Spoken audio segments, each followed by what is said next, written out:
Welcome to the Young Turks. We have an amazing show for you guys today. I'm back. I had a vacation. We'll talk about that in the postgame a little bit. I went to Jamaica. Was I well received as Mr. Jamaica in my native land? I'll tell you all about it. tytnetwork.com/join to become a member and hear that postgame. Did I get someone to call me actually Mr. Jamaica? Did anyone know there that I was actually Mr. Jamaica? All right, we'll find out in the postgame. Anyway, that's fun for later. Today's show is both got a lot of fun stories and a lot of tragic stories. Again, it's the news. That's kind of what happens. And certainly on the Young Turks. So we're gonna start out with a couple of funny ones in the first segment, but later on we're gonna get more serious. The Sinclair Broadcasting story is amazing. It's a wonderful and horrific demonstration of propaganda. Hold, okay, excuse me, it's a live show. And then speaking of tragic, no, seriously, the last story in the first hour for you guys is about Gaza.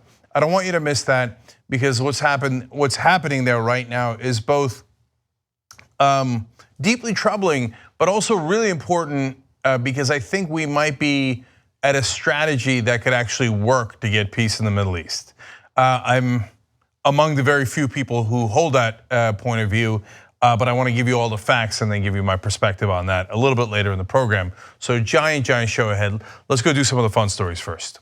Okay, congratulations, America. You have a new challenge on YouTube. Some of these could be incredibly positive. The Ice Bucket Challenge raised millions upon millions of dollars for charity. This one is not in that category. This is apparently a challenge related to condoms. There's no way this story ends well. So let's get started. First of all, the Sacramento Bee writing here.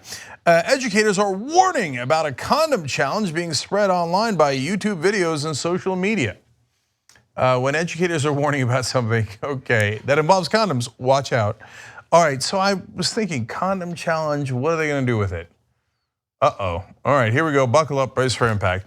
Also known as the, quote, snorting condom challenge, or condom snorting challenge. Wow, that is very different how you phrase those two things. Anyway, the fad actually dates back several years, but has recently gone viral again, educators say.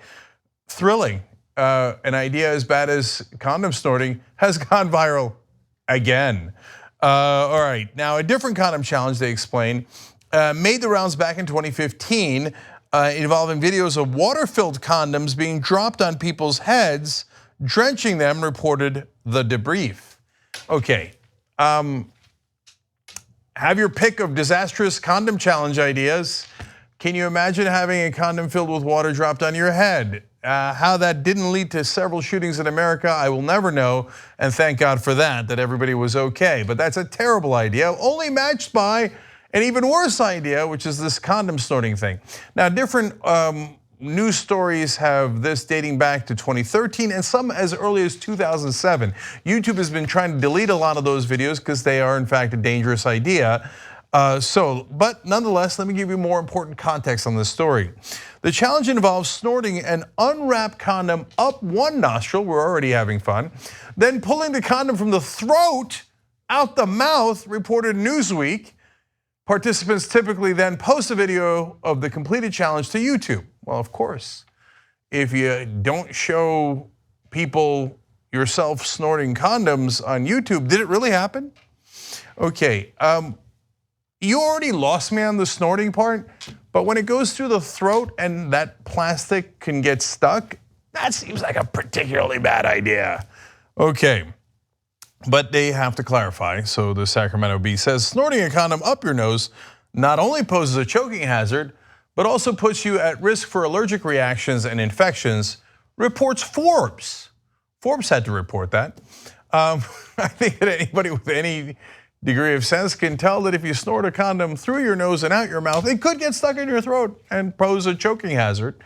I'm less worried about the allergies, but if you've got condom allergies, I wouldn't snort it.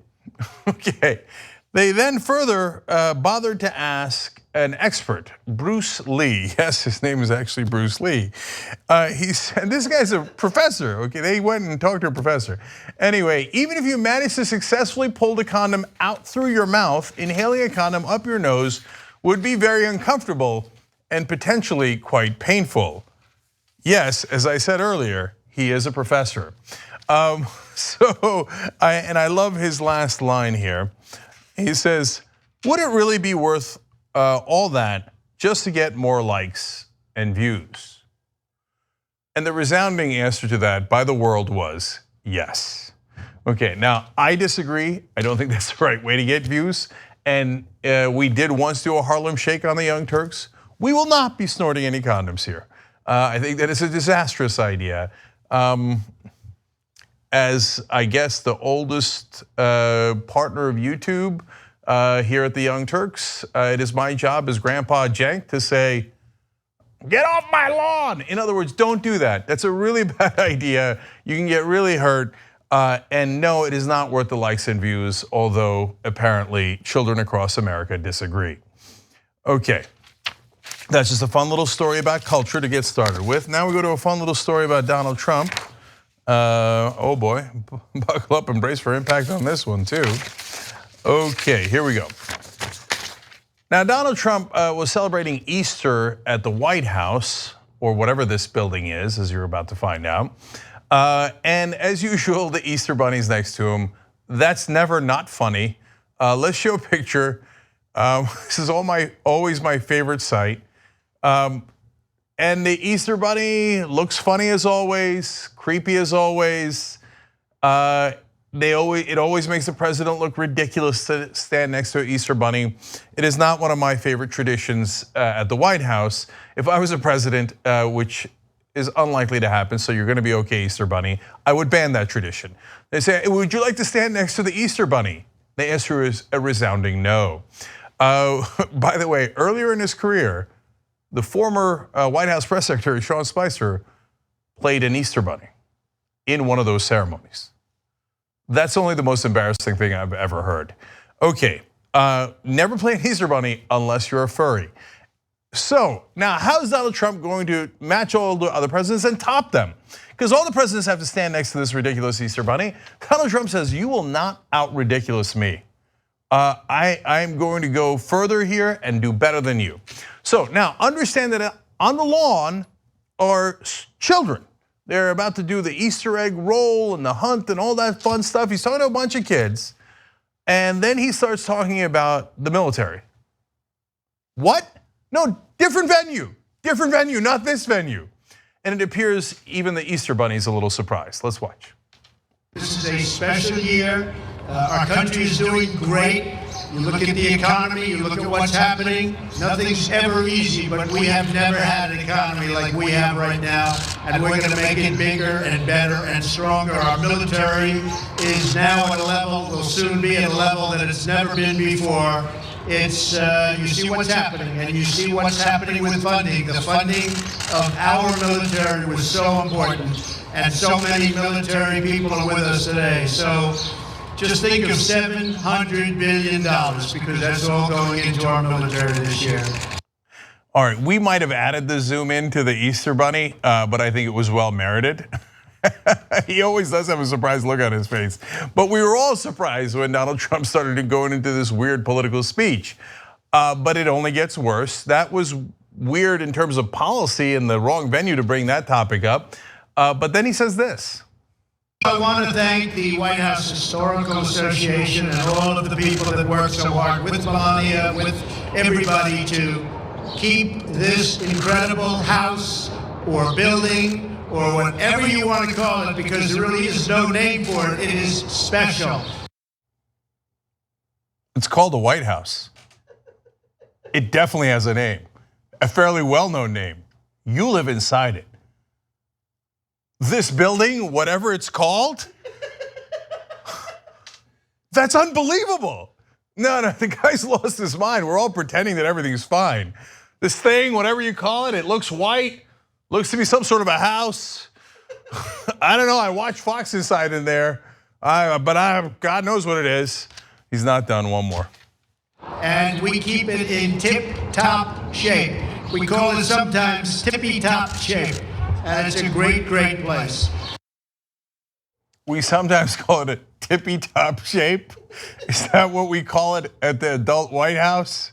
He then added, I said tip top, tippy to the tippy, the tip at top, and you don't stop, a rocket out, bubba to the bang bang boogie, boogie to the rhythm of the boogie to the beat. He said it, I don't know. Well, the guy is an absolute disaster, but at least he made Easter slightly more fun. Okay, yeah, I had to look down to read it. Okay, all right. I told you the show was going to start fun. Didn't I tell you that? All right, now let's go to another fun story. And here I will randomly tell Jesus, our director, something. We're going to go, we'll add video 6 in here, Jesus, after graphic 11. Okay, so I just said that. All right, here we go.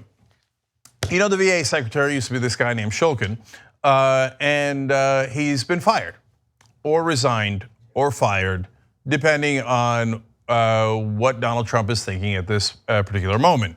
Now, on Saturday, the White House spokesperson, Lindsay Walters, put out a statement saying Secretary Shulkin resigned from his position as Secretary of Department of Veteran Affairs.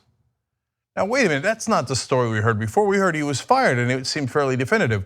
But now over the weekend, they're saying he resigned. Interesting. So they asked Shulkin about it. They have him on television.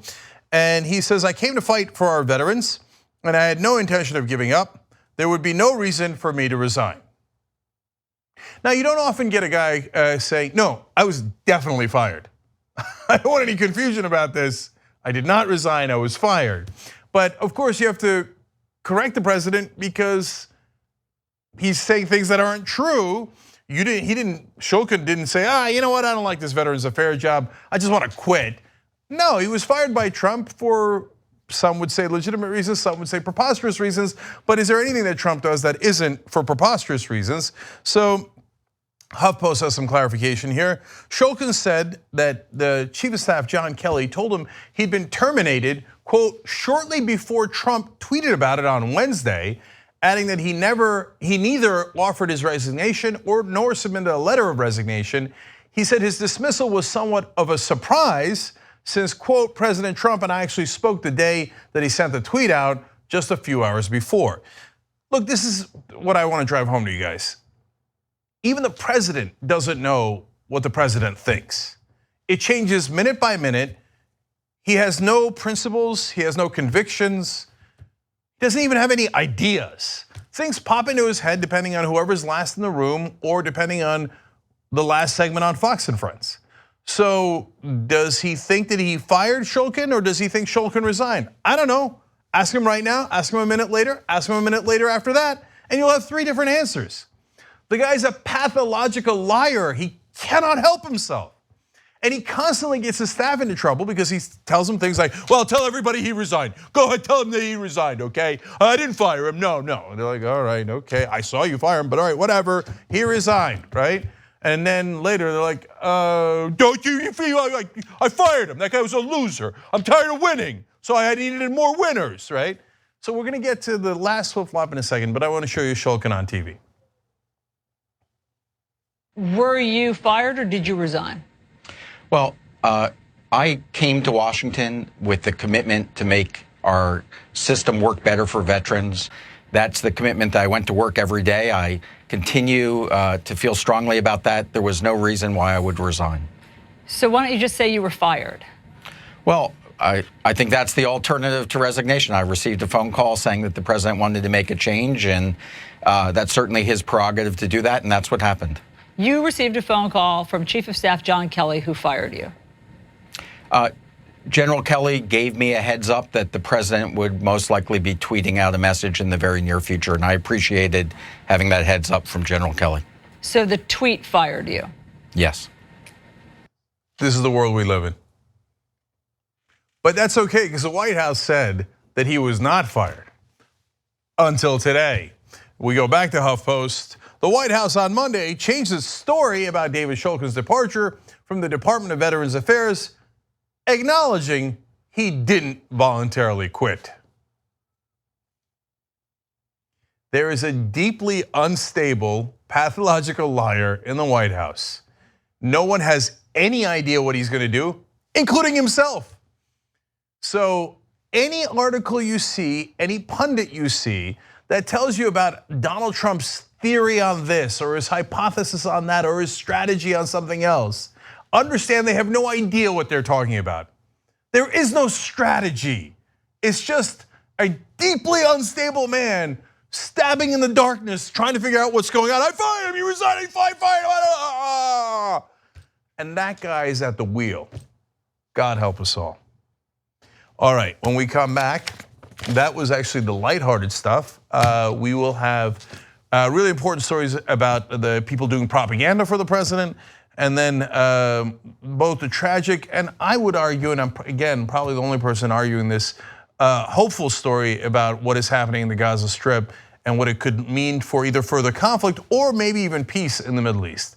We'll talk about that when we come back.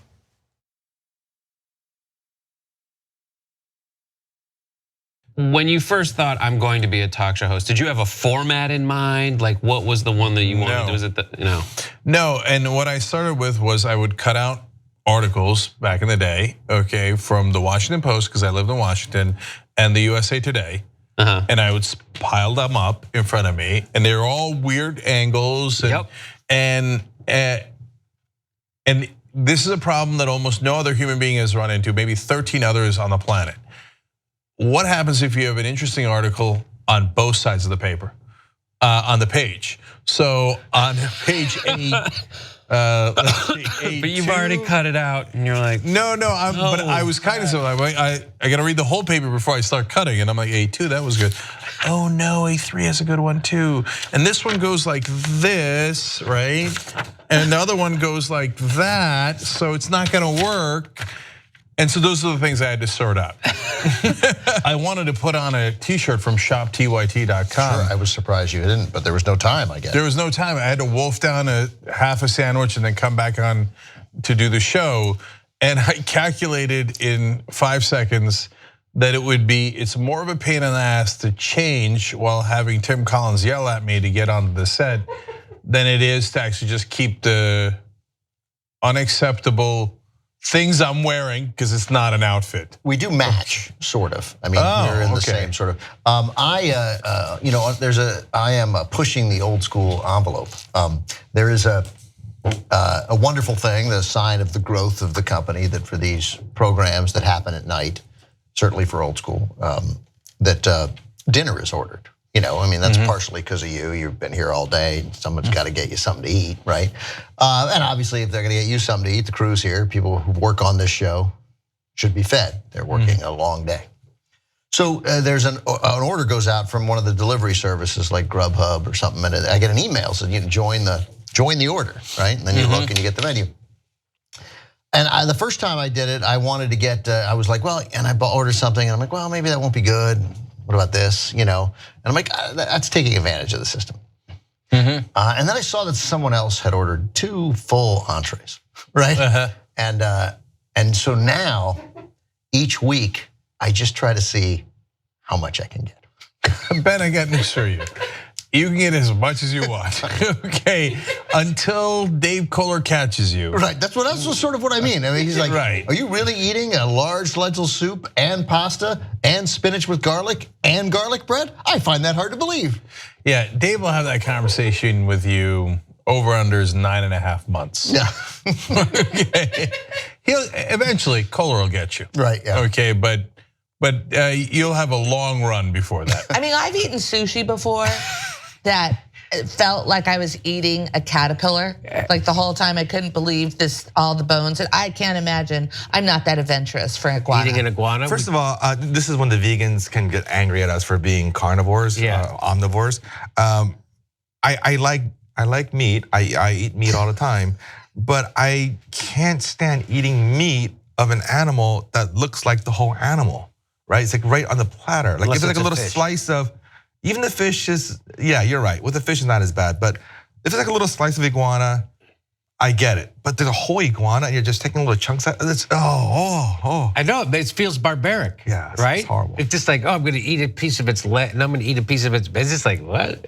But if it doesn't look attached to an animal, you're like, oh, that's just food. I mean, it's like chunks of the flesh rolled in dough and deep fried. Yeah, it's totally fine. But the whole animal, think about the animal. It's horrifying.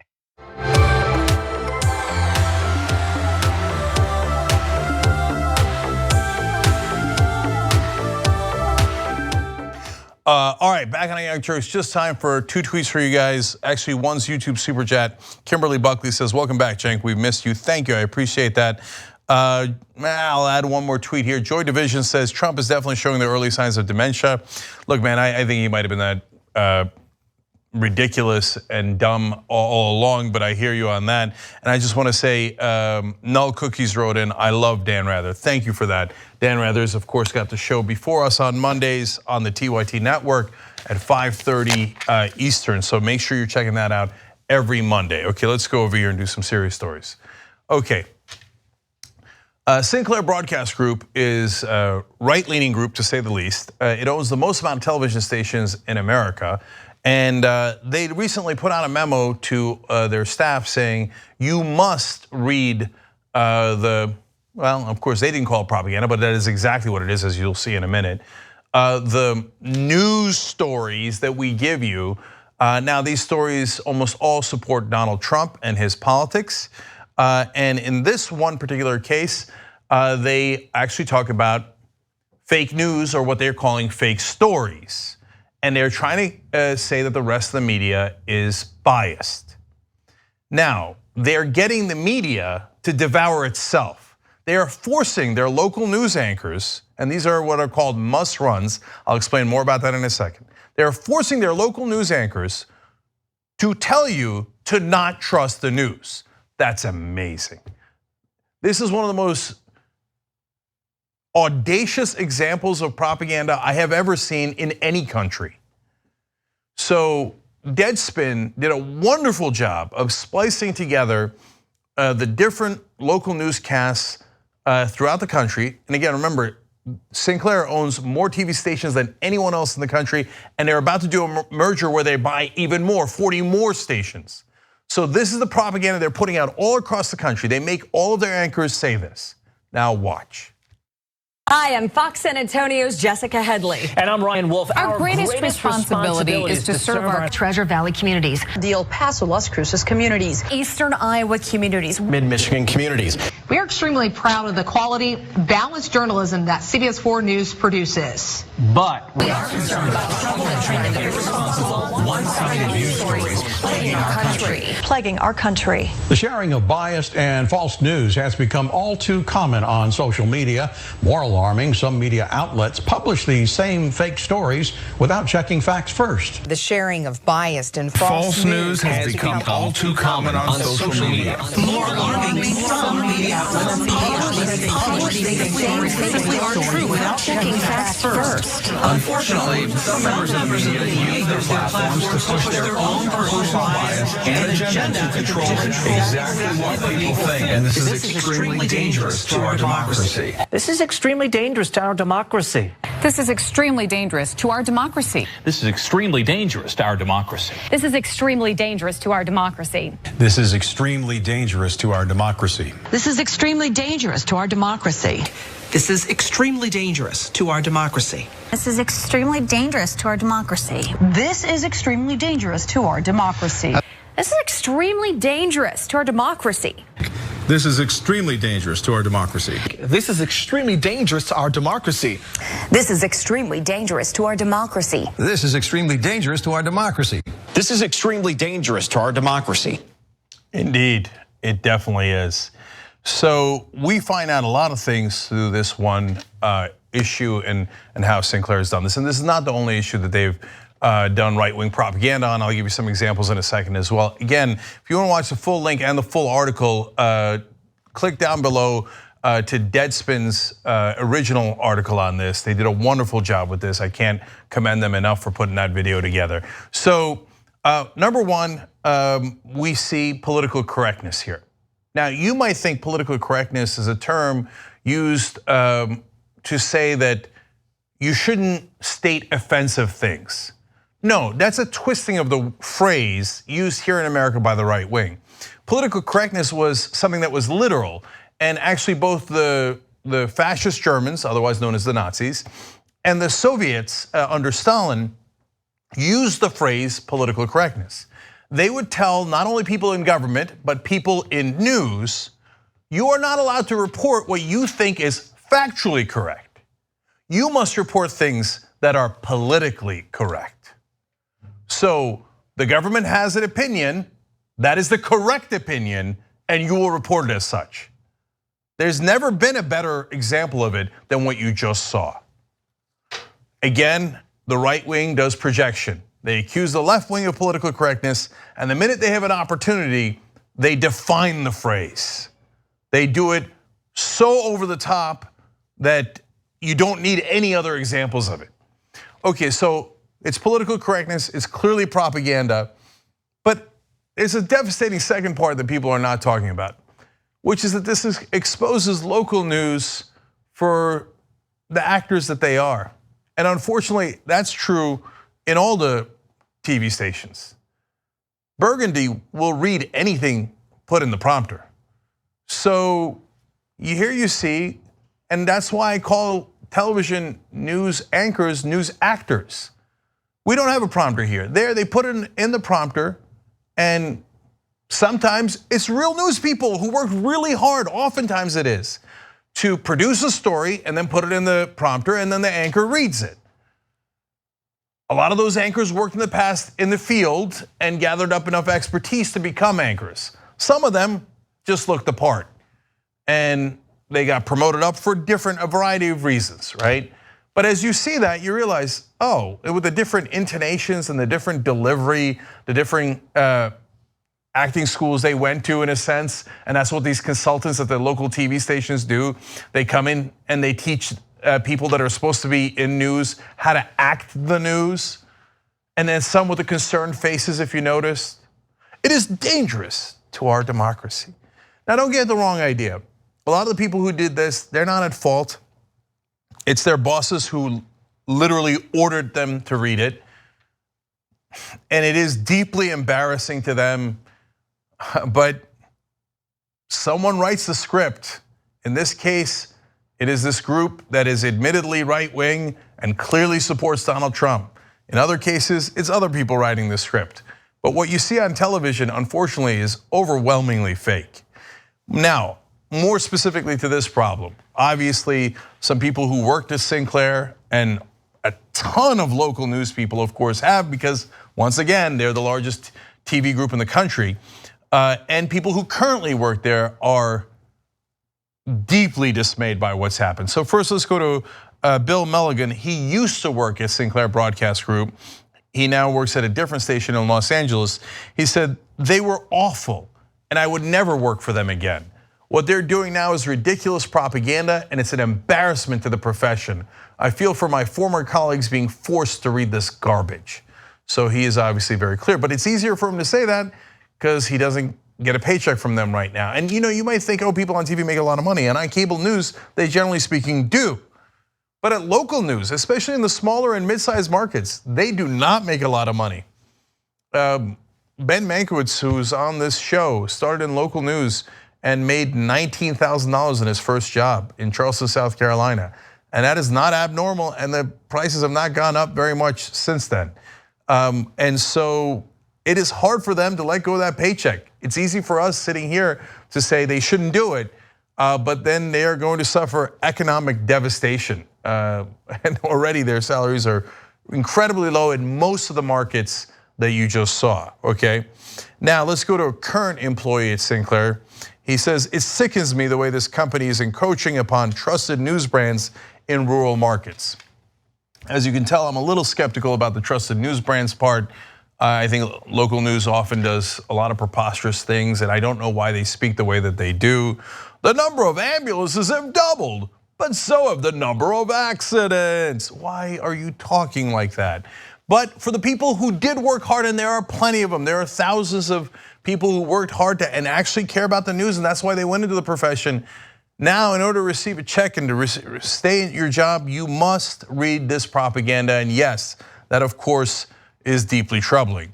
An anonymous local anchor continues that he feels bad because they're seeing these people they've trusted for decades tell them things that they know are essentially propaganda.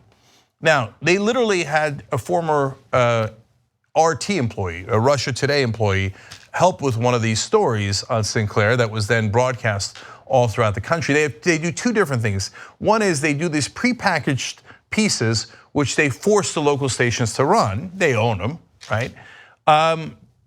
They're not really news, but they're put into the news shows. The second thing is they force the anchors to read them like you just saw in that video. Now, I don't care that they use a former RT employee, that's not that interesting to me.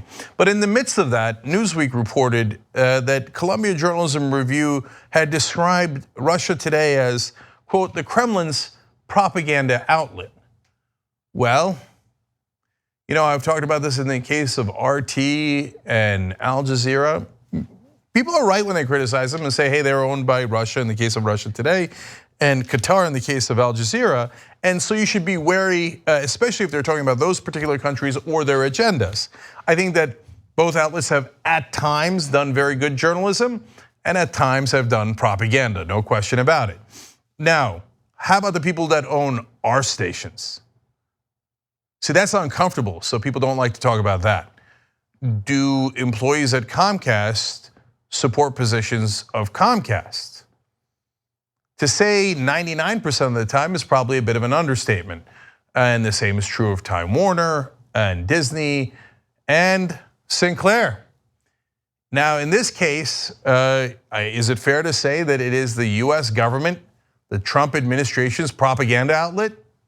Well, you just saw it with your own eyes. It's more than fair. So we throw a lot of stones in America at foreign outlets, and I understand why, and oftentimes I agree. But we should also be aware that we live in a glass house, and in the case of Sinclair, a very transparent glass house, as we all see now. Let me go to another Sinclair Broadcast Group employee. He says, this is about whether they have the option to run them or not.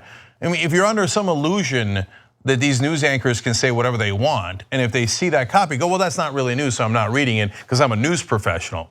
Let me unfortunately get rid of that notion in your head through this employee that says that they have a quote from him or a memo from him, and here it is. He says, let me be absolutely clear here. These, and it's capitalized, all caps, must run. If they do not, my job is on the line. I don't say that to scare you by any means, but I do say this so you understand how serious Sinclair Broadcasting Group is about this project. Propaganda 101.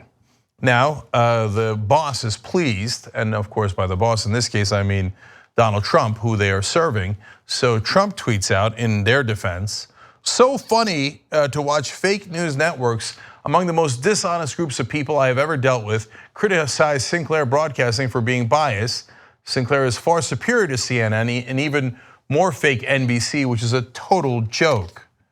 Okay, well, this is ironic. Trump talks about fake news, tells his allies they should call other stations fake news. Sinclair does a report about how all the other media does fake stories to help Donald Trump. And Trump comes out and tweets and goes, well, look at how right Sinclair is. They're not the biased ones. You guys are the biased ones for running fake news. So it's a self-perpetuating propaganda cycle. And this is how brainwashing is done on a mass scale. Finally, I want to go to this report from Newsweek to give you context on what else they're doing. Among the must-runs, Sinclair forces on its stations are commentary from former advisor to President Donald Trump, Boris Epshteyn, some of Epstein's latest bottom line with Boris segments, including a story that criticizes the March for Our Lives demonstrations against gun violence, and a place on why the White House's high turnover rate isn't necessarily a bad thing. And the list goes on and on. Sebastian Gorka, one of the top defenders of the president, often goes and does these news segments on Sinclair Broadcasting Group. He literally did one on the deep state So look, there are actual deep states in different countries at different times, but now there is a conspiracy theory among the right that there's deep state planning to do a literal violent coup of President Trump. Alex Jones says they're gonna drop a 2,000-pound bomb on the White House. So these kind of lunatic conspiracy theories, Sinclair Broadcasting Group puts in a nice little package, has the president's former advisors, Gorka and Epstein, read them, and then they put it into the news hours in all of those different outlets all across the country. It is getting the media to attack itself. It's almost a forced mass media suicide. And yes, over there it looked like a hostage video, but that is what they do. They read what's in the prompter. In the case of Sinclair Broadcasting Group, if you don't know which of your stations in your market is one, look it up.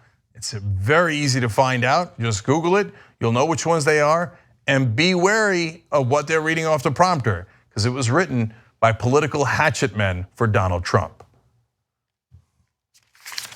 Okay. I suspect we're not going to get any deals with Sinclair anytime soon. All right, we move forward. So, does brainwashing work? The right wing attacks so many of the different things that bring you facts. The media, scientists, professors in their ivory towers, journalists, and now science itself, and the list goes on. Well, in the case of global warming, Donald Trump's been doing this a long time, even before he ran for president. Back in 2014, he had tweeted out, this very expensive global warming, I don't know why that's in all caps. Anyway, this very expensive global warming BS has got to stop. Our planet is freezing, record low temps, and our GW scientists are stuck in ice. That was a news story back then. Was it true that we had record low temperatures across the world? No, not remotely true. If you look at the temperatures, that is not in dispute. There is an actual temperature reading that we all take, and I believe the hottest 10 years have been in the last 11 years. And I've shown you these charts over and over again. The temperature continues to rise across the world, so it is just demonstrably false. But that's never stopped Donald Trump before. In fact, back in 2012. This is where he invented the idea that it was a Chinese hoax. He said the concept of global warming was created by and for the Chinese in order to make US manufacturing non-competitive. So that is, of course, a lunatic conspiracy theory, but now the guy is president. So he keeps repeating it over and over and over again, and is it gonna work? That's what the thrust of this story. Well, I'll get you the numbers in a second, but now that he is president, he's actually putting all this into effect as well. Trump's administration has replaced or changed references to climate change or renewable energy on websites across the federal government, studies showed. The Federal Emergency Management Agency, FEMA, recently omitted any reference to climate change, sea levels rising, and global warming from its 4-year strategic plan. So now that is political correctness on global warming. You're not allowed to say what is scientifically correct. You must say what is politically correct, which is what Donald Trump believes, which is that global warming is not true. Now, do they actually believe that, Donald Trump? Well, nobody knows what Donald Trump actually believes, including Donald Trump. But the Republican Party largely, of course, does not believe that, the officials. But they are paid through campaign contributions and eventually lobbyist jobs when they're out of office by the fossil fuel industry to put out this propaganda that they know is lies. Because unlike Donald Trump, most of the other Republican officials are not that dumb, and they see their campaign check coming in from ExxonMobil and the giant lobbying groups for oil and gas, and then they do as they are told, and they tell you, oh well, the temperatures might be rising. Some of them even deny that, but it's not man-made. Exxon told me it's not man-made. Now, in reality, as I've shown you in previous episodes, ExxonMobil, back when it was just Exxon, knew that climate change was real, it was gonna happen, and they've known it for decades and decades, and they covered it up. So, nonetheless, we have a political battle and debate in this country over things that are not debatable. They're facts. So let's look to see if it has gotten worse in the era of Trump. Well, Newsweek reporting here, just 35% of Republicans believed global warming was caused by humans, compared with 40% at about this time in 2017 when Trump had barely taken office. So like the ice caps, support for the idea that global warming is real is melting, at least among the Republican voters. So in just 1 year, he knocked it down from 40% to 35%. So people who previously thought that global warming was real heard Donald Trump say it isn't real, and they're like, well, I guess it must not be real then. I guess Donald Trump is smarter and a more stable genius than all the world's scientists. Well, I'm sad to report to you guys that propaganda does work. So now on the other end of the spectrum, among Democrats, a full 89% of Democrats, meanwhile, believed humans cause global warming. Now you could say, well, look, then you could say the Democrats are brainwashed because the Republicans believe one thing and the Democrats believe another. But the Democrats are, first of all, saying things that scientists are saying. It's like saying, well, you've been brainwashed to think that 2 + 2 = 4. Well, there's a pretty good reason for that because it actually does equal 4. So you say tomato, I say science. By the way, that 89% number is not comforting. The reality is, as I'll show you, on average, 97% of the world's scientists say that not only is global warming real, but it is man-made. So actually, the number should be higher for Democrats. It's too low for Democrats, let alone Republicans. All right, now let's give you more context and more contrast between Republicans and Democrats. 33% of Republicans said they worried a great deal or fair amount about global warming in Gallup's 2018 environmental survey. That's the survey that I've been quoting throughout. Down 3 percentage points from the year prior. 91% of Democrats were worried a great deal or fair amount. So it's just a different way of phrasing it. And I was actually heartened to find out that 1/3 of Republicans have not lost their mind yet. That's a little bit of a surprise to me. One more piece of context on that. 69% of Republicans thought the seriousness of global warming had been generally exaggerated, an uptick of 3 percentage points from the year prior. Only 4% of Democrats said global warming had been exaggerated. That's an amazing number. I'll come back to that 69% in a second. Some Republicans also doubted most scientists believe global warming is happening. Just 42% said most scientists believe global warming is occurring, down from 53% last year. So let's think about those two amazing numbers.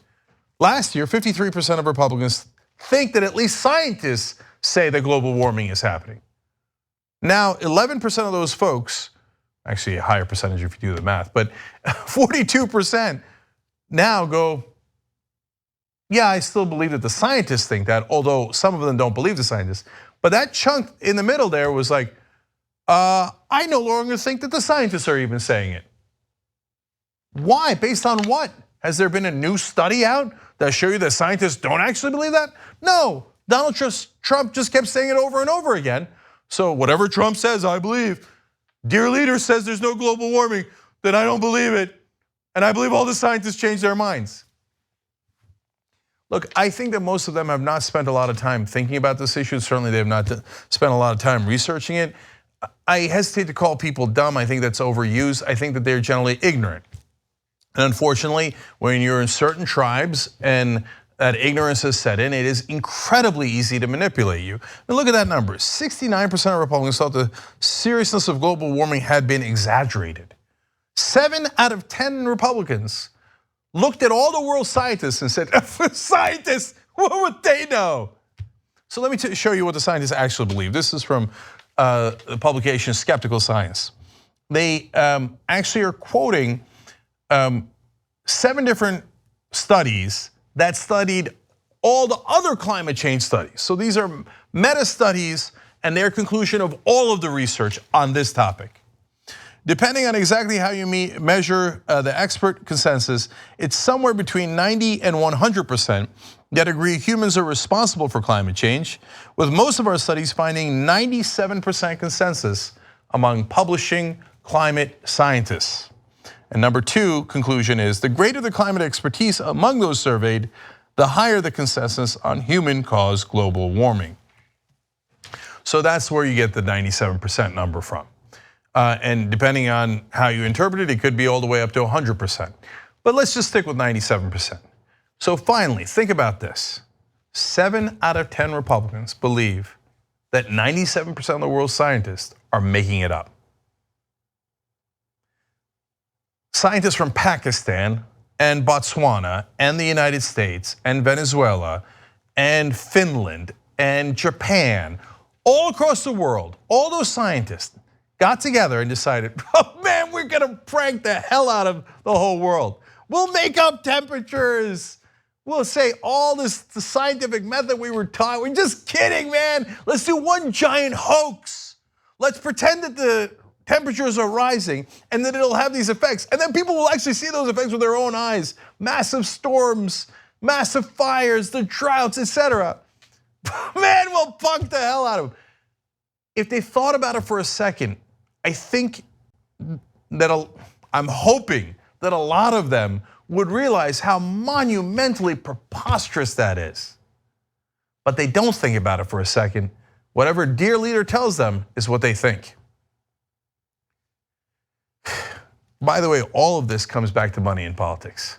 Because if the Republicans had not been bribed all along through campaign contributions by the fossil fuel industry, if we did not allow that, there's no reason why they would have done the propaganda in the first place. Because they're on the same planet as us. And the planet is melting. And it is endangering all of us and our families from here on out. But as long as they keep getting those campaign contributions and those legalized bribes, they're gonna keep lying to you. And guys like Donald Trump are the masters at lying. And at the end of the day, that has convinced about 35% of the country and an overwhelming majority of the Republican Party that science is not real. That's the sad state of affairs in America today. Okay, I have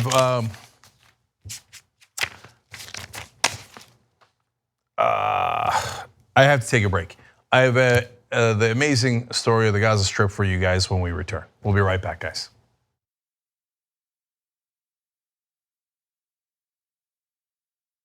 A plane had to land because there was an unnamed older gentleman on a Transavia Airlines plane, and he would not stop farting. And the two men, listen, we're gonna get through this. The two men who were sitting next to this person asked him to stop passing wind. And he wouldn't. He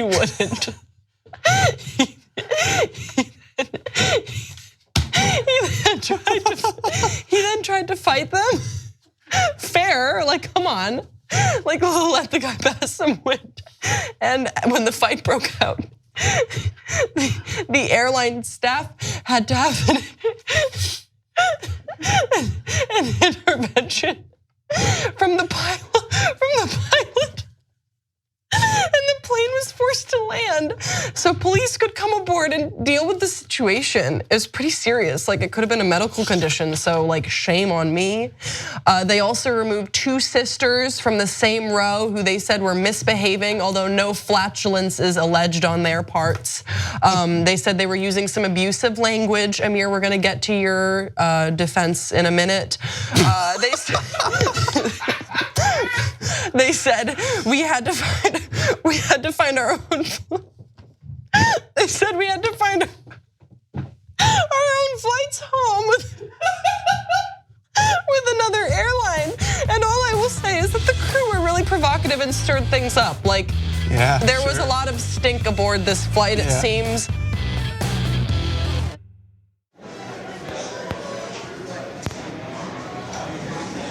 Now, top. No. No. No.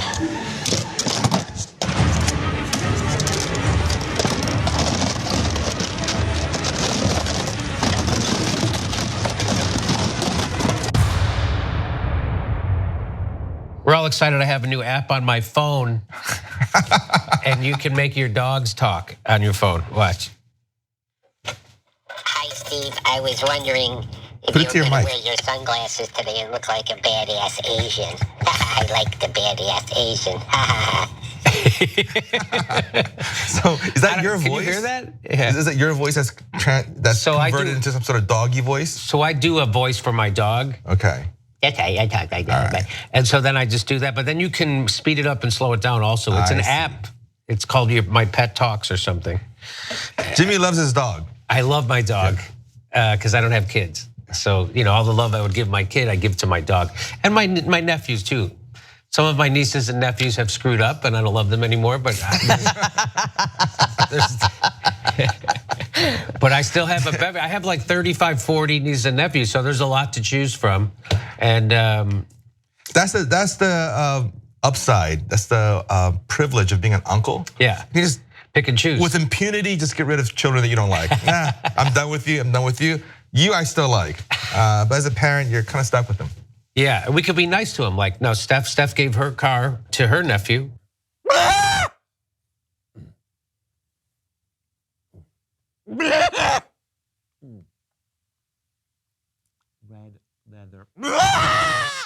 Mayweather will knock out Pacquiao.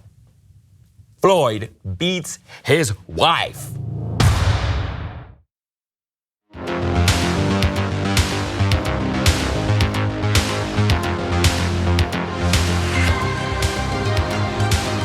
All right, back on Young Turks. Matt Strackbine writes in, my wife and I watched the Sinclair Broadcasting viral propaganda video together and we were speechless. We are already living dystopian future. Now there's two ways to communicate with us throughout the show. You can use hashtag TYT Live on Twitter, or you could use YouTube Super Chat. That helps the show, so we read those a little bit more frequently. John Powell on YouTube Super Chat writes in, Trump loves the uneducated, very true. Philip Easley writes, most of the Republicans just hate science in general.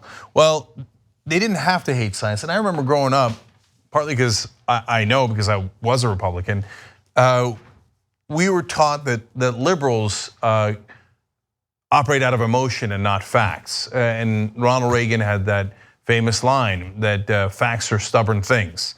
He had kind of butchered it at one point, and that's partly why he became famous. But in the beginning, he had done a Freudian slip in one speech and said, facts are stupid things. Well, that's the one that stuck. And so because of that propaganda, now the Republicans are anti-science, and it is a disastrous thing to behold. All right, now speaking of disastrous, let's go over here and do the Gaza Strip story, okay? There are now massive protests in the Gaza Strip. People are pouring in towards the border, not past the border, into Israel. The border is obviously between Gaza Strip and Israel. So they are getting to about within 200 meters or yards of the border. No one has actually crossed it, and Israel has begun to fire on them. So I'm gonna give you all the details here, what has happened, why it's happened, and what my perspective on it is at the end. So the Palestinian Health Ministry, according to the Washington Post, said Monday that the number of Palestinians killed Friday rose to 18 after a 29-year-old man died of his injuries. So 18 deaths already, which is significant given that it is a protest. Okay, let's find out more. The ministry has said 758 people were wounded by live fire on Friday, a figure disputed by Brigadier General Ronan Manelis, who's an army spokesperson, who said he believes several dozen Palestinians at most were wounded by live rounds and the rest by tear gas and rubber-coated steel pellets. Now, I want you to notice that he's not saying that 750 people didn't get injured. Some reports now have it up as high as 1,000 people. He's saying, no, we shot some of them with real bullets and others we shot with tear gas and rubber-coated steel pellets. That doesn't make it dramatically better. And it is disputed by the Red Crescent and Palestinian Health Ministry, who say that over 600 people with bullet wounds were transported in ambulances. So we're gonna show you video in a second of the shootings so you can make your own assessment as to whether those folks actually got shot and why they got shot. Now, let me give you more from the Post. Allegations of excessive force and unlawful shootings were prompted by the death toll Friday, was the bloodiest day in Gaza since the 2014 Israel-Hamas war, and comments by military officials that, quote, the main instigators were targeted. So that's another really interesting admission in a sense. I'm not sure they realize they're doing an admission by the Israeli Defense Forces, because they were claiming, and you'll see more of this in a second, that, hey, we're just shooting people that we have to shoot. Well, the only people you're allowed to shoot under international law are people that are putting your life in imminent threat. But if you're saying, no, I'm shooting the main instigators, well, then you're saying you're picking out people from a crowd that you'd like to shoot and executing them. So some of them get shot in the legs and survive. Obviously, you can tell by the hundreds of people who've gone to the hospital, but some of them are executed on the spot. They're dead. And in one of the videos, unfortunately, you'll see that as well. Now, the military's open fire policies came under more scrutiny as amateur videos emerged purportedly showing 2 Palestinians being shot, 1 killed and 1 wounded, while not posing any apparent immediate threat to soldiers. Now, I'm going to show you those 2 videos. Now, obviously a warning here, because one of the folks here not only gets shot but killed. But I've got to show it to you so you understand what this actually looks like and who's telling the truth and who's not telling the truth, and whether this guy was about to cause imminent harm to an Israeli soldier. Let's watch.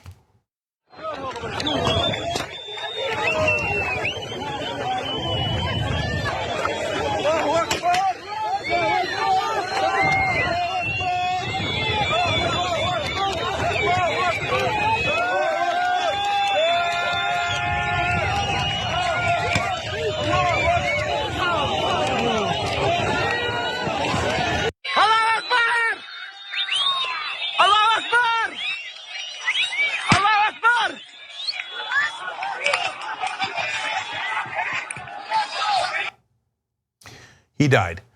In case you couldn't tell, the border is the large brown mound in the back. He's running away from the border. He's got his back to the border. Israeli Defense Forces saying, well, earlier we thought he was doing terrorist acts. First of all, that's earlier. You don't get to execute people who you thought might have been doing something wrong earlier. Second of all, so what are these terrorist acts that you claim? Well, he was burning a tire. He's burning a tire 200 yards away from the border. That's what we're calling terrorism now? Look, I'll get into my take right now. So first off, there were 2 guys at least, it appears. The Israelis say this, but it's backed up to some degree by reporting on the ground. There were 2 guys who had opened fire on the Israeli soldiers. That's a no-brainer. The soldiers are going to fire back, and they got killed. I don't think that's an issue. Firing at the soldiers is a terrible idea. They're trying to kill them. Somebody fires at you, you get to fire back. So you put those 2 guys aside. Israel should look at all the killings, but that's going to be a relatively easy one, okay? But everyone else, they don't claim was firing at the soldiers. Even the Israelis don't claim they were firing at the soldiers. They say they were throwing rocks. Now, the Israelis are behind a giant mound, okay? And they're 200 meters away. If you get closer, they shoot you and kill you. So a guy is gonna throw a rock 200 yards, 200 meters, and going to hurt an Israeli soldier so badly that he thinks, I gotta execute the guy on the spot. Really? And I know some people are so blinded now because of the rage involved in this controversy and this endless conflict. But they think, oh yeah, if anyone is trying to throw a rock at me, I mean, think about it, that's 2 football fields. Who can throw a rock over 2 football fields?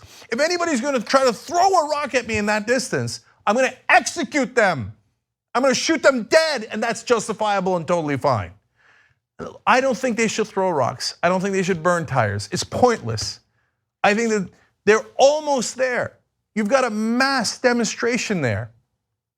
Now, a lot of people are not gonna agree with me, but I said this actually years ago, and they're now almost at a point where they're doing that idea that I talked about. Walk, don't shoot, don't throw rocks, Don't burn tires, don't do anything but walk. Just walk forward. Now that is what the Israelis are afraid of. And hence, I think what they're trying to do here is send a message. If you walk, we will execute all of you. So they've executed 18 so far. And say the 2 guys shooting, forget them, 16. So, I mean, those 2 guys shooting were also human beings, but like I now said over and over, I think that's justifiable. Okay, now I'm gonna show you one other guy who they say these are all imminent threats to them. Another guy who was shot, this guy didn't die, but look at this so-called imminent threat.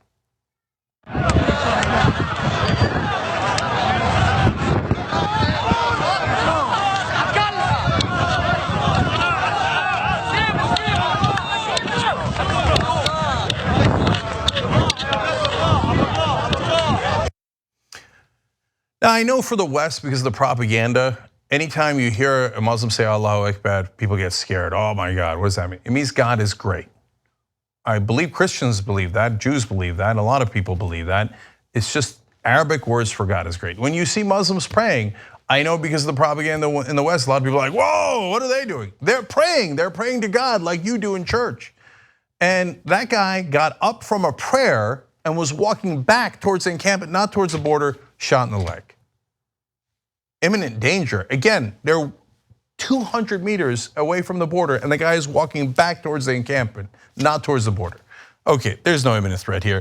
Rights groups said it is unlawful to use lethal force when protesters don't pose an imminent threat. They say that because it is absolutely true according to international law, but when has the right-wing government of Israel ever cared about international law? And then they go, I don't, like in the immortal words of Joe Scarborough about why terrorists attack the US. They hate us because they hate us. Or maybe they have an issue with getting shot while walking away from you. But no, you don't want to do any self-reflection. That would be a left-wing idea to do self-reflection. Hey, what can we do to fix the situation? You liberals trying to solve things. No, see if you can execute your way out of this mess. You've been trying it for 70 years now. Has it worked yet? Israel says soldiers followed strict rules of engagement, but would not say in which cases they used lethal force. So we kind of follow rules, but we're not going to tell you what rules and when. So how did all of these protests begin in the first place? The idea for the mass marches was first floated by a Gaza social media activist several months ago and was later adopted by Hamas, which seized power in Gaza in 2007. So again, I think the idea, as long as they keep it nonviolent, is brilliant. A mass of people saying this border is not legitimate. It's not to go inside in Israel, do any damage. If you ask me, what I would do is I would cross the border, I'd go 100 yards and then walk back. It is not to say we're staying. Now, they don't necessarily agree with me on that point of view. I'm going to tell you what their point here is in a second. But Israel has left them very, very little choices. We'll talk about that as well. Let me give you more context. Thousands had marched to the border at the start of a 6-week protest dubbed the Great March of Return. That's what they're calling this. Palestinians have pitched 5 camps near the border for the protest. They are demanding that refugees be allowed to return to homes that are now in Israel. And there's 5 encampments you can see on a map across the border. And a great number of people have now showed up. In Friday's march, the Post says thousands of Palestinians, Israel estimated a turnout of 35,000 people headed towards the border area along several points. So this is as much of a mass protest as I have perhaps ever seen, certainly in this area. Now to the BBC, they report the Great March of Return protest started on Friday. As of March 30th marks the Land Day, which commemorates the killing of 6 protesters by Israeli security forces during demonstrations over land confiscation in 1976. Now that was a day of outrage back in 1976. 18 people just died, 3 times as much, but unfortunately the Palestinians have gotten used to the deaths. But here they're of course fighting back in largely non-violent ways. The great overwhelming majority of the 35,000 have done nothing violent whatsoever. Now there's the picture of the Israeli soldiers. They claim an imminent threat as someone might throw a rock 200 yards away from that bunker right there, which is of course the border. The protest is scheduled to end on May 15th. which Palestinians call the Nakba, or the catastrophe, and which marks the displacement of hundreds of thousands of Palestinians during the conflict surrounding the creation of Israel in 1948. And of course, both sides have their different histories about who was at fault and who attacked first. And so the Palestinians will say, well, we lived there, and then they said it was now Israel, and then conflict arose and we were driven out. The Israelis will say, the UN said we were Israel, and then they attacked us out of the blue. There's elements of absurdity to all sides of the story. Okay, and by the way, that's the same Israel that now is saying the UN, we should never listen to the UN. If they condemn us, it's because they're all anti-Semites and always set against Israel. If they were always set against Israel, why did they vote to create Israel in the first place? Interesting question. Anyway, Gaza's continued border closure has made it increasingly difficult for Hamas to govern, as the Post explains. Life in the coastal strip has deteriorated further in recent months, with rising unemployment, grinding poverty, and daily blackouts that last for hours. So understand what's happening. Israel and Egypt, their ally, have closed the borders to the Gaza Strip for over a decade. They say, we're not gonna let anything in or out without our permission. And so it is basically the world's largest open air prison. It houses 2 million people. They do not control their own land. They do not control their own borders. And if Israel wants to prevent weapons from coming in, that's understandable.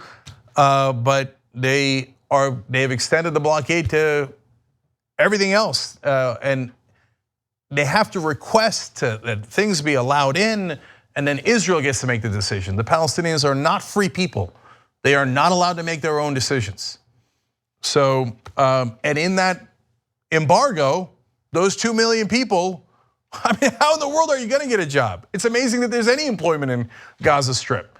They're closed off from the rest of the world in this giant open air prison, occupied, and there's never any relief. So if there is violence, they go to war. There's been 3 different wars between Israel and the Hamas-controlled Gaza Strip. If there is no violence, there's no reward. And now they do a protest, and then there's executions. And then they go to the UN, the Palestinians do, the guy, Mahmoud Abbas and the Palestinian Authority that controls the West Bank, a different part of the Palestinian territories, goes to the UN and asks for statehood, and the Israeli right wing says, how dare you? Well, wait a minute. They can't seek a diplomatic solution. They apparently can't seek a peaceful solution. They can't seek a violent solution. That makes sense. And then some people say, well, all right, let's seek an economic solution, divestment, the BDS movement. They go, oh my God, that's the worst of all. How dare you, you monsters. So you can't do economics, you can't do politics, you can't do diplomacy, you can't do anything. What can you do? When is this ever going to end? How long are these people going to be occupied before we realize that it isn't working? It isn't keeping Israel safer, and it's certainly not a way for human beings to live. I have, unfortunately, more context here. So now we move to Hamas.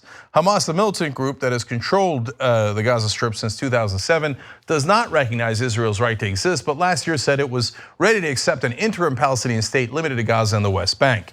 Now, Hamas plays this ridiculous game where they say, no, we don't think Israel exists.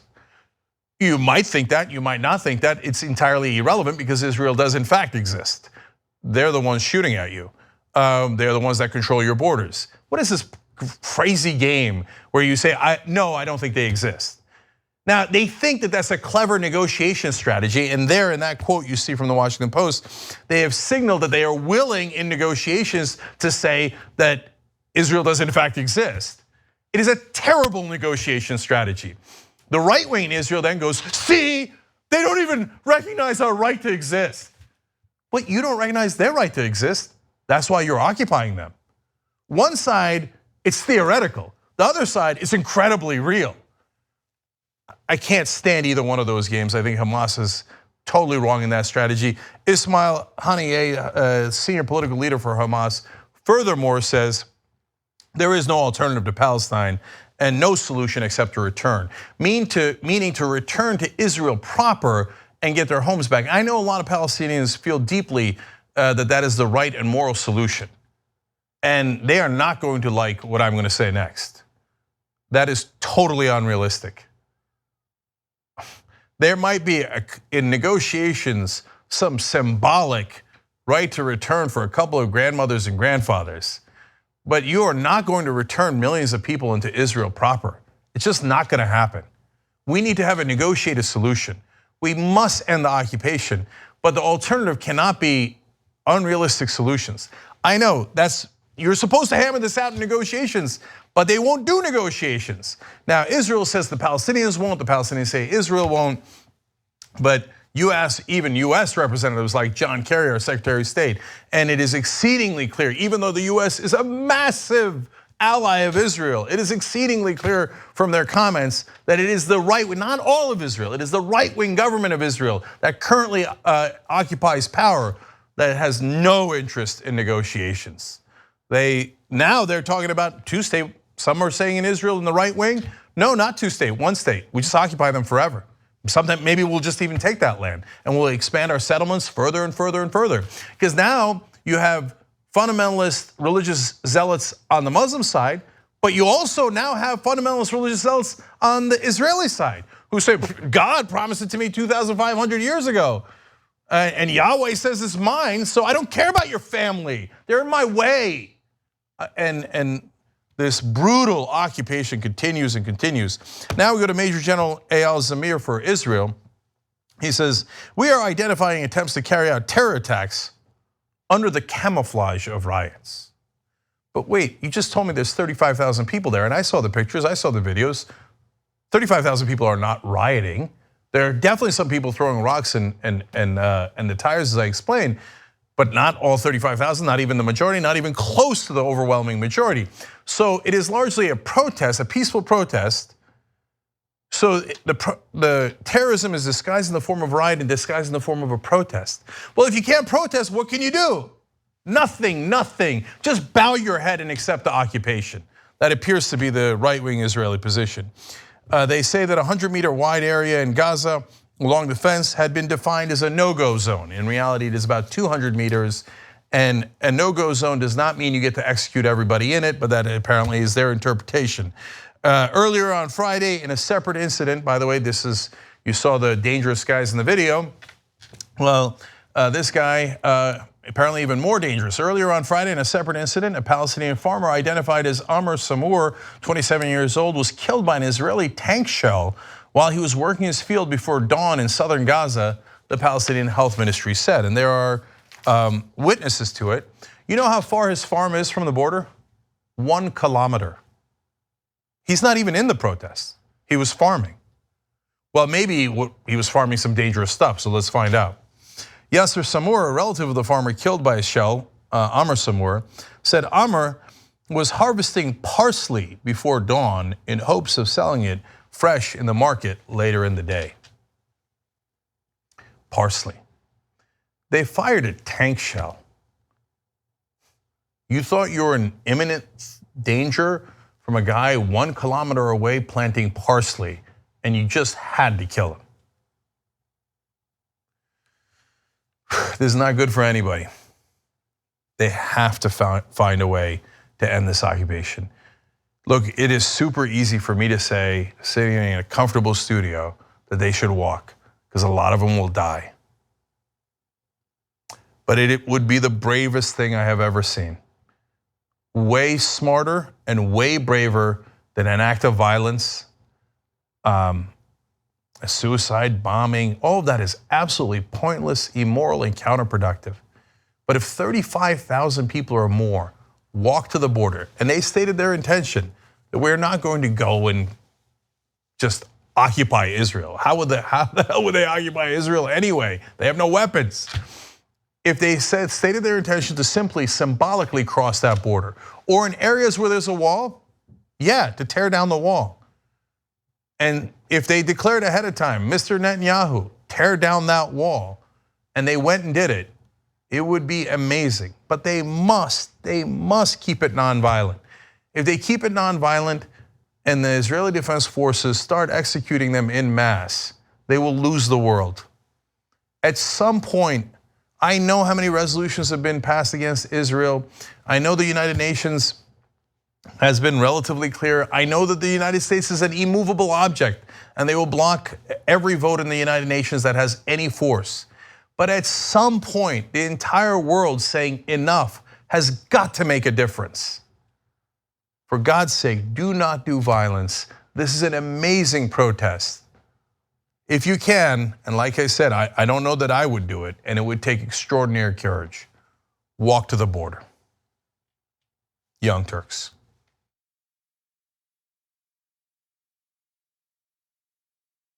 No hate on Joe Kennedy, he's just a standard politician, speaking in standard cadence. He's a young guy, he's trying to learn the ropes, yada, yada. But more important than him sounding fake and Bernie Sanders sounding real is the substance. So he gave Kennedy gave the stories of the family in Pittsburgh and the this and that. And Bernie jumped right into the numbers. And he's like, look, here's the context. Yes, unemployment is down, but the context of that is how much unemployment has fallen under Obama. And in fact, we've added the fewest jobs since 2010. That's super important context. And other politicians might think, oh, that'll bore the audience. No, the audience loves that. Look, we want to know that. They love it because they're living it, right? So one of the things that I realized under Obama is, yes, the economy overall did improve, but since wages didn't improve much, a lot of Americans were bitter and angry toward him and Democrats, right? Which is what kind of paved the way for, unfortunately, someone like Trump. And what Bernie's doing, at least in the beginning of his speech, is saying, yeah, okay, sure, we'll give him that. The unemployment rate is the lowest it's been in a long time, but let's talk about wages. You know, that's something that a lot of people care about, and I think that it's a miscalculation by other politicians to think that it's gonna bore people to get into the numbers. He touched all the important things. He talked about, covered a lot of ground. Yeah, he said, why didn't he talk about climate change, something massively important to the world? Criminal justice reform. And Citizens United, what happened? I thought you were gonna drain the swamp. All of a sudden, not a word about Citizens United or getting money out of politics or the corruption in Washington. College for all the things that Trump didn't talk about. And we've got it now. I wanna show you video 13. We literally asked for this before Bernie's speech began, and the guy always delivers. Here, let's take a look at video 13 here. We need to seriously address the issue of immigration, but that does not mean dividing families and reducing legal immigration by 25 to 50%. It surely does not mean forcing the taxpayers of our country to spend $25 billion on a wall that candidate Trump promised us that Mexico would pay for. The high school jock who was so mean to you, hated you, picked on you on Instagram. Hey, I think you're really sexy. I've always thought you were sexy. No way. Totally. No. That happened to you? Yes, and here's the thing that made me mad about that. It was like, bro, we could have been super tight. You know, we could have been really tight. But but here's the thing though too. Now you're not sexy. Why? Because when I feel like when you're an ugly duckling in high, I was kind of ugly in high school, and then you blossom into this hot, sexy chocolate thing that I am now. Just kidding. And you're just like, nah, I'm good. But see, gaydar doesn't develop. It's like mutant powers. It develops as you get older and becomes more powerful. Now that I'm in my 30s, my gaydar is bam. But back in 98, 99, you're gay, really? You just didn't know because you're still trying to figure yourself out. I got a bunch of things to go through. No Republican would have ever voted for Bernie. He would have done worse than Hillary Clinton. They're so miserable. All right, I'm gonna stop myself before I say things that are offensive. If I ran for office, and that would be a trippy day, right?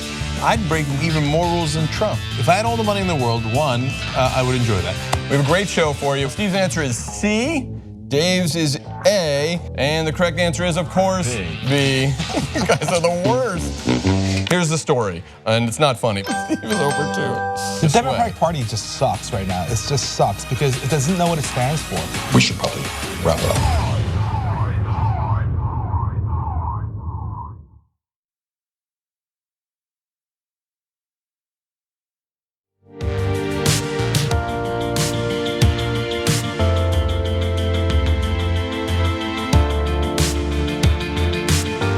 All right, back on Young Turks, Cenk and Anna with you guys.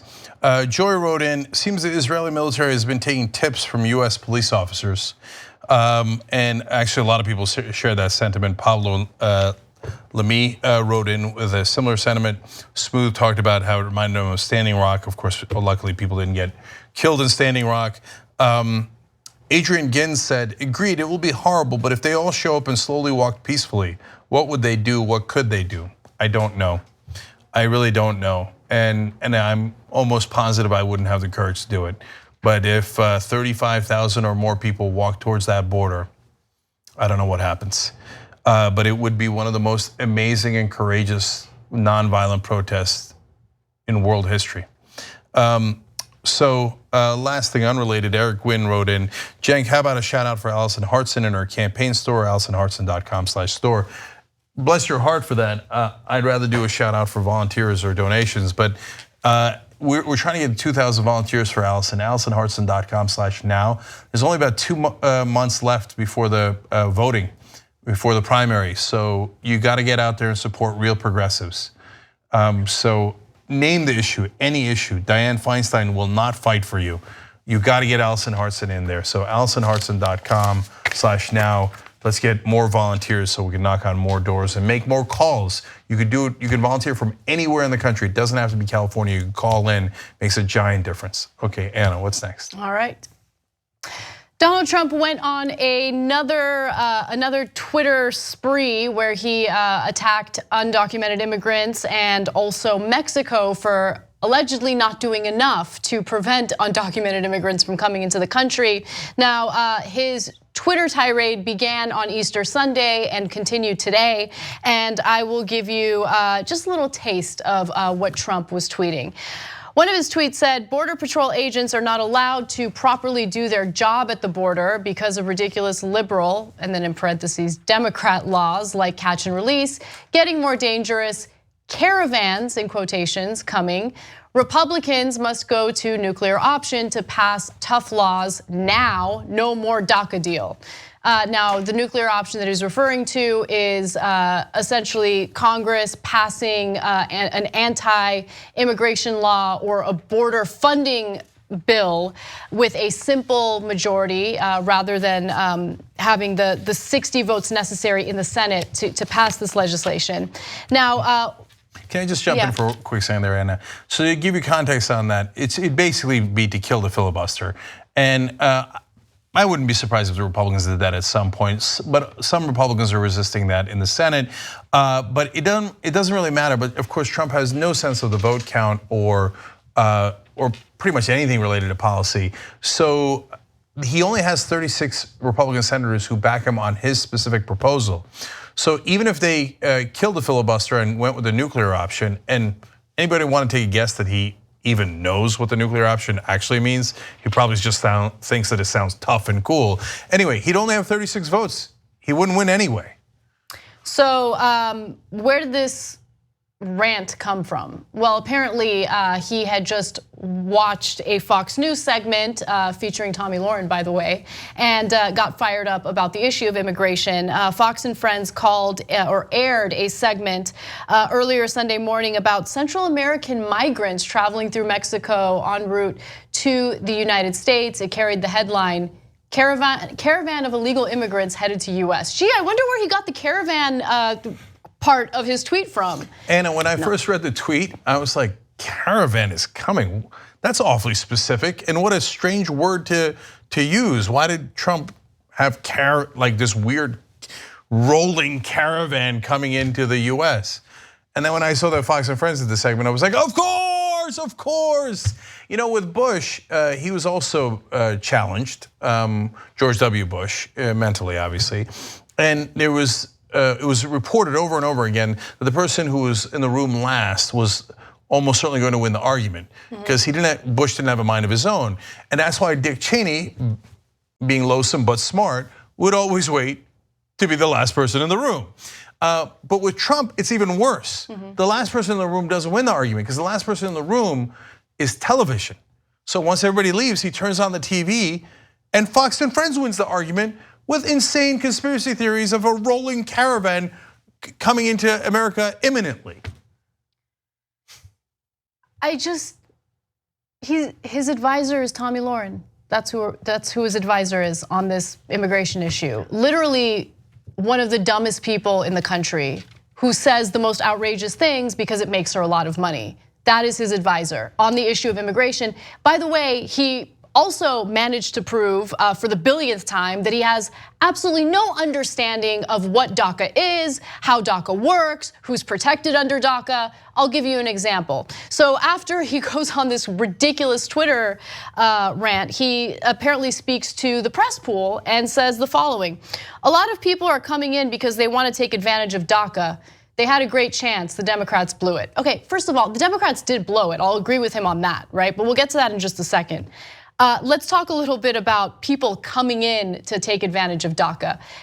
Had he known what DACA really is and how the policy actually works, then he would realize that if someone manages to come into the country unlawfully or illegally, they're not going to be protected under DACA. It doesn't work that way. To qualify, immigrants must have lived in the United States since 2007, have arrived in the country before age 16, and have been younger than 31 on June 15th, 2012. No one arriving in the country after that date is eligible. But see, to know that, you would need a president who has some level of intellectual curiosity, who wants to educate themselves on the policies and what the laws are in the United States, who would want to know what the protections are for DACA recipients. He doesn't care about any of this. This is a guy who refuses to even receive intelligence briefings from his own advisors, from his own cabinet, from members that he has nominated, appointed himself. He would rather sit there and listen to idiots like Tommy Lauren rant about nonsense just so they can make a buck. That's who his advisors are. It's so pathetic. Now, Ann, I'm not sure you're being fair, because it's possible that that all the dreamers in the country, nearly 800,000 of them, decided they were going to go back down to even apparently south of Mexico, form a caravan, and then come back in a caravan. No, he doesn't know policy or the issues at all, and he doesn't care to know them. So look, if you're a Republican, you might not be stupid, and you might think, hey, look, man, I got my tax cuts. If you're rich, I hear you, brother. It is what it is. You got trillions of dollars in tax cuts in mass, right? And you don't care about anything else, and you don't care about the dreamers, et cetera. I understand. At least your motivations, I understand. The rest of you, even if you're not dumb, you are backing a guy who is demonstrably stupid, who doesn't know anything.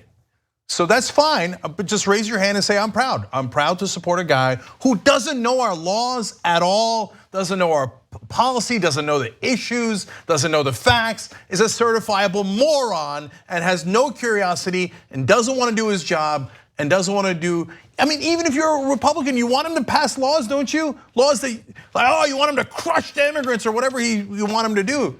Well, he'd have to know what the law is to be able to change it. If you poll Trump voters, I'm not even talking about the general public, I'm not talking about Democrats, I'm not talking about, Americans, I'm just specifically talking about people who voted for Trump. If you poll them on the issue of DACA recipients and whether or not they want to maintain these protections for the recipients, a slight majority say yes. They say yes. It's amazing, but it doesn't matter what his voters really want. The only thing that matters is what Fox News has to say. The only thing that matters is what Hannity is saying in his ear while they're having dinner at Mar-a-Lago. The only thing that matters to Trump is whether or not Ann Coulter still supports him through her tweets. Those are the only things that matter. He doesn't care about policy, doesn't care about educating himself about it, doesn't care about all the lives that'll get destroyed by his incompetence and his ignorance. It's so incredibly devastating. Here's another tweet. Let's go to graphic 61. These big flows of people are all trying to take advantage of DACA. They want in on the act. They just please make the pain stop.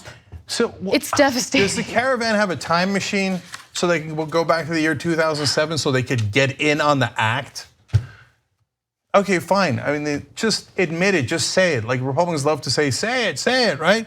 Just say it. The president is an idiot and I support him anyway. The president doesn't know a goddamn thing and I support him anyway because he's mean to the same people I'm mean to. And just to go back to the statement that he made in regard to Democrats blowing it. Now, he means Democrats blew it because they refused to concede and offer him the type of funding for the border wall that he wants, tens of billions of dollars for a nonsensical border wall. But in my opinion, Democrats did blow it, but not in that context. They blew it because they had the opportunity to really hold the Republicans' feet to the fire and refuse to fund the government until they offered a standalone bill that offers the protections for these DACA recipients. But they squandered that opportunity. Why? Because Mitch McConnell made a promise. All right, well, where's Mitch McConnell now? I mean, those Democrats are so devastatingly weak and pathetic. And the fact that they really just gave up that opportunity to push for those protections just tells you everything you need to know about them. They're not fighting for you. They don't really care about the DACA recipients. A politician who really cares about DACA recipients wouldn't sit there and say, oh, Mitch McConnell gave me a promise, so I'm just gonna sit here and wait and see what happens. It's pathetic. Yeah.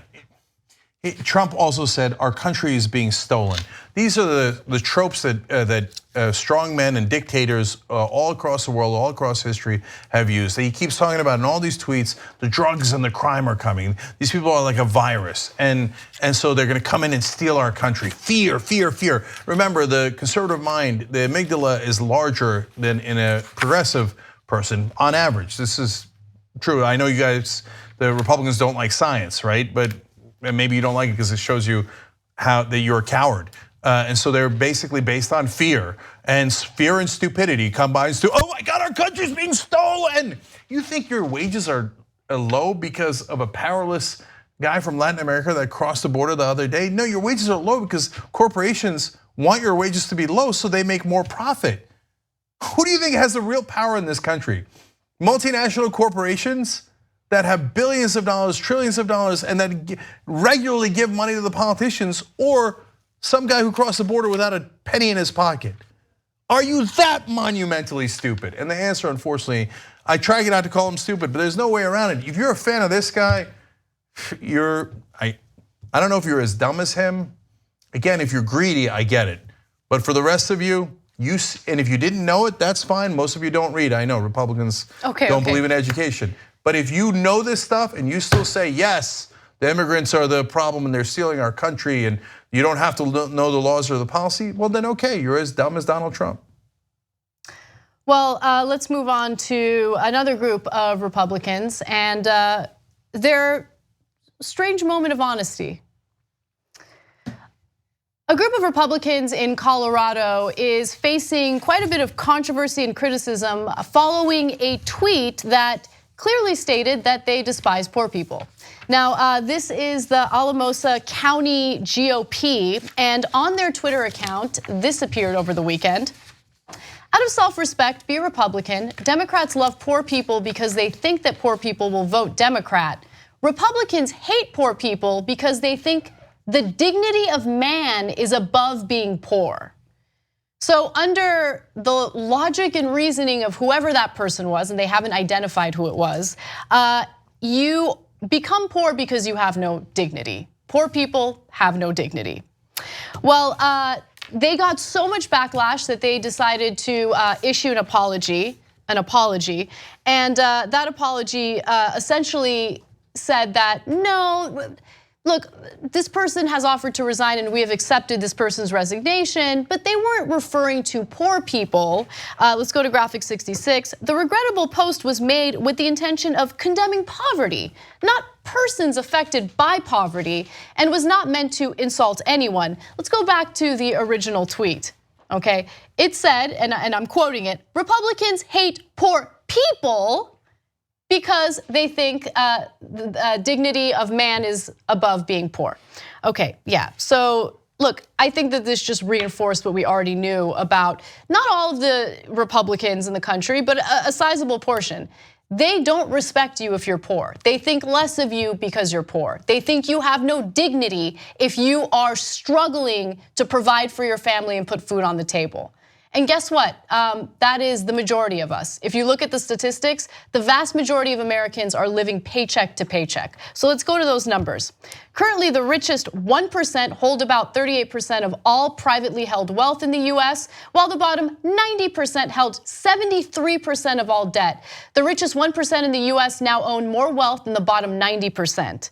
78% of Americans who work full-time, these are full-time employees, are living paycheck to paycheck. 71% of them are in debt, and 56% of us can barely save $100 per month. These are full-time employees. These are not people who lack dignity. These are not people who are sitting around twiddling their thumbs. These are people who are working hard day in, day out, oftentimes with 2 jobs, 3 jobs, and they still can't put food on the table for their kids because wages have been stagnant since the 1970s.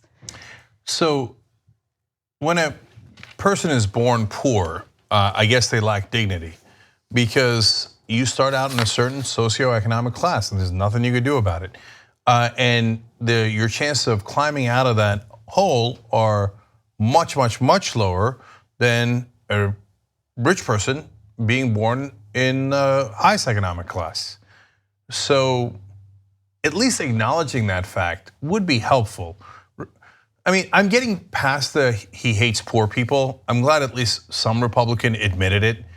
And they admit it in their policies. I know, but our media, you think because they from time to time point out the absurdity of Donald Trump and they're in a Twitter battle with Donald Trump, that they're doing their job. No, they take the Republicans seriously. And they go, oh, well, they passed a tax plan and they think it's tax reform. And I saw one anchor ask, hey, the corporate tax loopholes, you were supposed to get rid of them. Did you ever get rid of any of them? And a Republican was like, and he couldn't name a single one. One anchor. Did the rest of them say, no, this is done on behalf of the rich, who are the donors. The donors literally said, you will give us this, otherwise we will stop funding you. No, they don't mention it. They mention it as like, oh, well, Republicans think this is gonna help the economy. No, they don't. No, they don't. They did it in Kansas. It devastated the economy of Kansas. They've been doing it for decades here. It devastated our economy and our wages, and that's why we're in the hole that we're in now. The Republicans aren't honest actors. They don't actually think it's gonna help the economy. They're for the rich and they hate the poor. But they won't, this guy at least says it, and the anchors won't report it. It's, oh, we're having a policy debate. We did supply side economics for 40, 50 years. We've got giant deficits. We've got wages that have been stagnating since 1978. But I can't tell, we're having a policy debate. Maybe it'll trickle down any second now. It's not a policy debate. They actually don't like you. They don't, they don't. They have deep disdain toward you. And I say you because again, I mean, the vast majority of us fall under this category. We might not be living out on the streets, but a lot of us are struggling. A lot of us are one medical emergency away from complete and utter bankruptcy, right? And they have the audacity to sit there and pretend as though, the vast majority of Americans are in this economic situation because we lack dignity, These homeboys bought their homes for like $10,000, went to school for free, shut the door behind them, and then they have the audacity to turn around and accuse us of not having dignity. And I'm fed up with it, okay? I mean, you look at the numbers. Average college graduate has $30,000 in student loan debt. 1/5 of college graduates have over $100,000 in student loan debt. Home prices continue to rise 3 times faster than the rate of inflation. 3 times faster than the rate of inflation. Homes are too expensive. We're drowning in student loan debt, okay? And they have the audacity to accuse us of not having dignity. Those who have no dignity are the ones who shut the door behind them after taking advantage of all the great opportunities in this country. Those are the ones with no dignity. So that's 78% number, living paycheck to paycheck. About 4/5 of the country will be bankrupted by $750 bill that they didn't expect. If that's not all of us, I mean, that 4/5 of the country, right?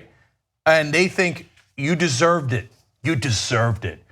Oh, we don't have single payer health care, so you're all on your own and you have a medical emergency and it bankrupts your family. Ha ha, you deserved it. Your mom got cancer. I don't care, you deserved it. You're born poor, I don't care, you deserved it.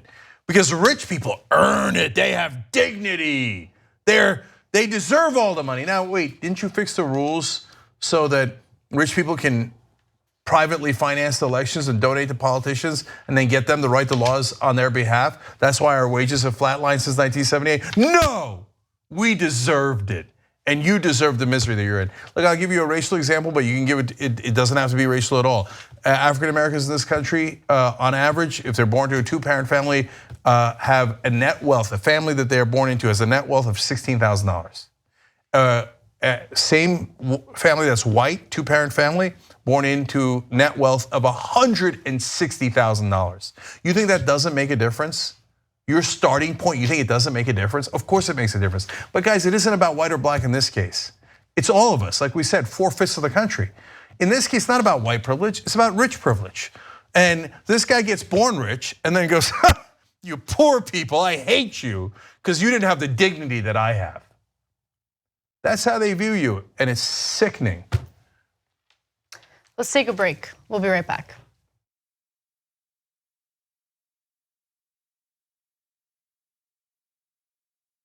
There's already enough on my mind.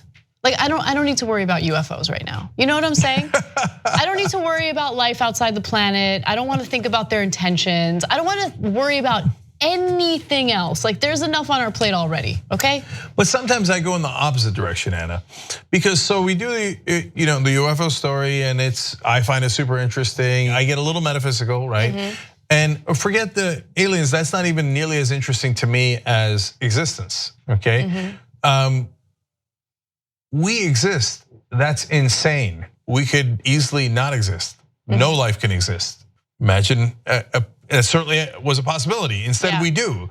And that's so amazing that it's almost paralyzing in a good way. Like, life is so amazing that, like, what am I supposed to just go through my regular day? Like, I know how miraculous life and existence is, but I gotta fill out forms. I gotta do my taxes. Yeah. Do you see what I'm saying? I do. In his opinion, US District Judge Daniel Crabtree wrote, the Supreme Court has held that the First Amendment protects the right to participate in a boycott like the one punished by the Kansas law. So, Steve, you're a lawyer, you're trained as a lawyer.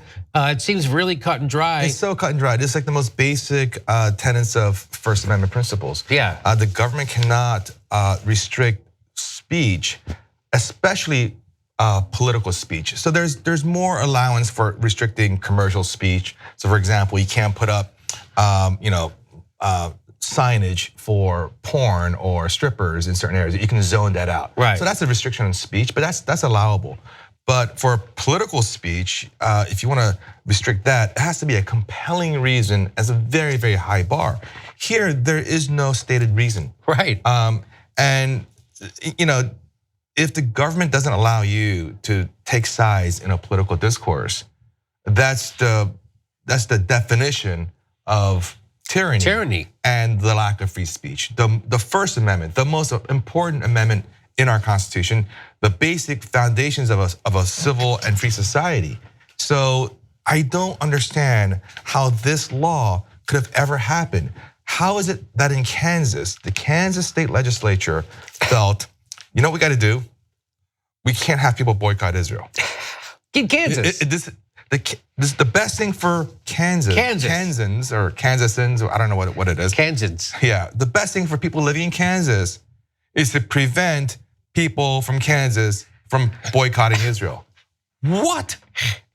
Why? Talk about the long arm of AIPAC, right? That's what that is, right, Steve? That's the Israeli lobby, even working, because I don't know if you know, in Kansas, this is where the Koch brothers decided to target, and they got rid of all the moderate Republicans, and they got Brown back as now we're living in the big, great failed experiment of conservatism in Kansas right now. We talked about it as a BDS movement impacting Israel. That's not what this is about. This is really about free speech issues, and lobbying and undue influence by special interest groups and actually, foreign countries.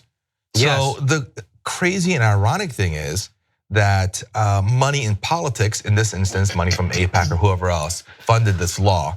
That's considered free speech. Yeah. However, speaking in protest against Israel in this instance, not free speech.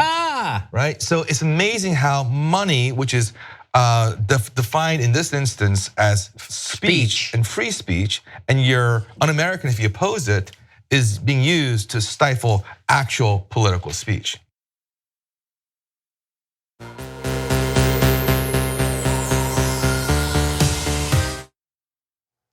Hey, we're back, guys. Young Turks, Cenk and Anna. Brian Sontag asked on YouTube Super Chat, I wonder who's really running the country, Trump or Fox? And on the Israel story, 21 Lorix, sorry on their pronunciation, says they will not lose the US, no matter what they do, basically. All right, Anna, what's next? All right. Tens of thousands of teachers in Oklahoma decided to take a strike today and march to Oklahoma City to protest to state lawmakers and demand more in funding for public education and also higher pay increases for teachers and also support personnel in public schools. Now, Oklahoma's Republican-controlled legislature last week approved the state's first major tax increase in a quarter century to help fund pay raises for teachers, hoping to avert this strike with a $450 million revenue package. But that $450 million revenue package was not enough to meet the demands of these teachers. And I will say that their demands are now not unreasonable or outrageous. Some of these teachers haven't received a raise in a decade. Now, the funding would raise by $5,000 the pay of teachers starting out on their career and provide a raise of nearly $8,000 for one with 25 years worth of experience. Now, teachers want more. They want at least $10,000 for their raises. And Oklahoma has ranked very low when it comes to teacher salaries. They're at 48, followed by Mississippi at 49 and South Dakota at 50 in terms of average US classroom teacher salary. Also, inflation adjusted general funding per student in Oklahoma dropped by 28.2% between 2008 and 2018.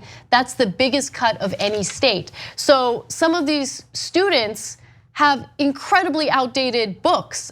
In fact, some of the students who spoke to press talked about how their history books stop at the 2008 election when Obama got elected. Nothing's included after that. Their science books are falling apart.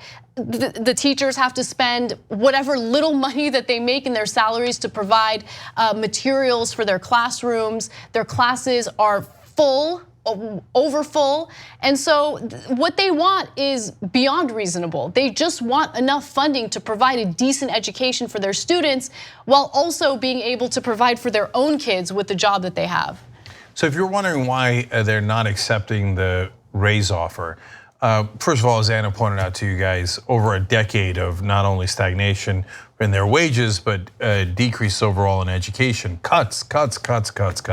So we're not starting from the ground level here. This is after the devastating cuts have come into place. Second of all, the minimum salary for a first-year teacher in Oklahoma is the lowest in the country at $31,600. So, I mean, how can you live on $31,600? I know that, and you're a teacher, you're a professional. This is not supposed to be a minimum wage job. By the way, that's almost exactly $15 an hour.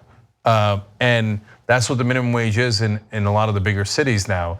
And that's what teachers in Oklahoma are starting at. And so their demands are not at all unreasonable.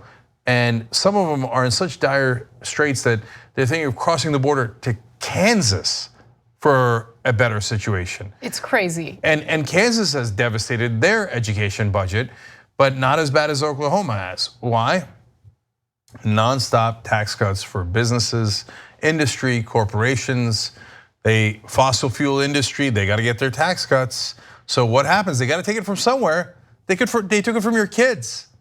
So they were supposed to be, I remember when I was growing up, the Republicans were supposed to be the part of equality of opportunity. Now, Really? I know. Now it seems preposterous. It seems laughable. No, they're spitting in your face and saying, no, I don't want your kids to have the same chance as my kids. Of course no they way. don't want that. No way. I'm gonna put my kids in private school and you're gonna be screwed. And all I'm gonna do is devastate the education budget because I don't care about you. I just want our voters to do better. I really do. And what I mean by that is I want people to educate themselves and actually vote for their best interests. Because we're talking about red states here, right? Right now we're having a discussion about Oklahoma. West Virginia just had a teacher strike, and luckily the teachers got what they wanted and what they needed. And so I love the political activism there. But West Virginia, another red state. Oklahoma, red state. Arizona and Kentucky are now thinking about having teacher strikes because of how underfunded the public schools are and how little the teachers are paid. Please vote for people who actually have your best interests in mind, okay? There might be Republicans who think differently than what we're seeing here right now. But for the most part, what I see is Republican lawmakers who want to continue providing these tax cuts for corporations and just essentially take any and all funding away from government programs that help provide a level playing field for everyone. Education is supposed to provide a level playing field for everyone. So people, regardless of where they're born or how they're born or what socioeconomic status they're in, have the ability to pick themselves up by the bootstraps. How are people supposed to do that when you're taking their opportunities away and destroying their education? Last two things. It was supposed to trickle down on you if supply side economics that the Republicans touted since Ronald Reagan worked. So why did they cut the education budget by 28% in just the last decade in Oklahoma? If all those tax cuts for the rich was supposed to make your life better, why did it make your life worse? They never bothered to explain that, right? They stole from your kids to pay for those tax cuts for the rich and for corporations. It's never gonna get better. It's not gonna work that way. Finally, go on strike. Go on strike. If you're teachers and you're underpaid and they cut you for over a decade, definitely do it. The reason that people in power freak out over strikes is because they work. You gotta hit them in their pocketbook. It's the only thing they ever care about. It's true in the public sector. Well, oh my God, what am I gonna do? These teachers are not going to work and now that could hurt my economy. People are upset about their kids, etc. In the private sector, it works even better. Well, wait a minute, that affects my profits. Then all of a sudden you got their attention. I love that the teachers have started this new wave of strikes in the country. You go get them. We got to take one more break. We'll be right back. The Trump administration has Betsy DeVos as its education secretary. And Betsy DeVos was probably one of the more divisive and contentious picks by Donald Trump. And the reason why is because she single-handedly destroyed public education in the state of Michigan. What she did is she pushed for vouchers, essentially taxpayer-funded vouchers that would go to private schools and charter schools and essentially take money away from public education in the state. Now, the idea was if we create more charter schools and more private schools, well, then the public schools might improve because that creates more competition. But as we know, it doesn't really work out that way. Let me quickly go through what charter schools are and why some perceive them as problematic. Now, keep in mind that charter schools are publicly funded, but privately run. They do not allow for teachers' unions, which means that the educators at these schools do not have the same protections that are offered by unions. They also have less regulation and sometimes are religious, which is interesting because taxpayer money is not supposed to go toward institutions that promote one religion or the other. It also introduces a profit motive, and there is a lack of oversight and sometimes misuse of public funds. Let's hear a little bit from Leslie Stahl and Betsy DeVos in regard to failing schools and whether or not our own education secretary has looked into them. Have you seen the really bad schools? Maybe try to figure out what they're doing? I have not intentionally visited schools that are underperforming. Maybe you should. Maybe I should, yes. I have not intentionally visited failing schools. Like, has she accidentally stumbled into a failing school, unwittingly stumbled into a failing school? The point is, she doesn't intentionally visit failing schools. And then she has the audacity to sit there as someone who has no prior experience in education whatsoever and try to make a claim that privatizing schools and pushing for charter schools creates a better school system in any given state. It's complete and utter BS, and we all know it. Let's bring up the chart again. You're gonna see the differences in incarceration rate between, on the left hand, females, white and black, and on the right hand side, males, white and black. I am gonna guess that some conservatives are gonna look at that and say, well, there's your explanation right there. They're gonna stop thinking and say, oh, well, they go to jail a bunch. Reading through the study, what it is a consistent confirmation of what black folks have been saying for decades. And then what people don't believe, because they just go, stop complaining. Slavery was over hundreds of years ago. We've made a lot of progress. Just pick yourself up by your bootstraps, or stop committing crimes. All those things to be said. And then this is the one they may still try and hang their head on. But then you have to consider other studies that say black and white folks commit the same, like as far as like the crimes, as far as drug possession. Let's just go there. Yet black folks are incarcerated at like 3 to 4 times at a higher number, at a higher level than their white counterparts that commit the same crimes. Yeah. Again, That's an important point. Yes. The same crime. So it's incarceration rates versus crime rates. That's a different thing. Yes. The crime rates are the same. The incarceration rates are different. That means the justice system that black folks have been complaining about forever, that's part of the problem. It's an indictment of the way our justice system works. Yeah. And we have to be able to accept that we do things wrong in this country. You can fix and change things, make things even. This equality approach that we want to go for isn't always met.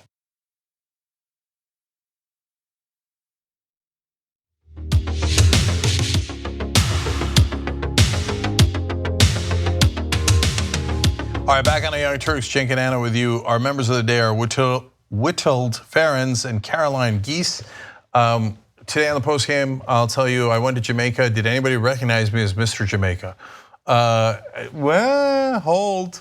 You're gonna love that story. tytnetwork.com/join to become a member. All right, what's next, Anna? All right. Ronald Kessler was speaking to Jake Tapper over the weekend on CNN State of the Union. And Kessler's coming out with a book soon. In fact, it's coming out tomorrow, called The Trump White House Changing the Rules of the Game. And during his interview, he had some interesting things to say about Kellyanne Conway. Take a look. Kellyanne at the White House, she forgot that she was on the record, and she started lashing into Reince Priebus. She said the most mean, cutting, and obviously untrue things about Reince, and I didn't include them in the book because they were so unfair. She also led into Jared and Ivanka, saying that they leak against Steve Bannon, I know that White House aides have seen texts that she has sent to other journalists dissing her colleagues, leaking material. So if you wonder, why there are so many leaks out of the White House, one reason is Kellyanne is the #1 leaker.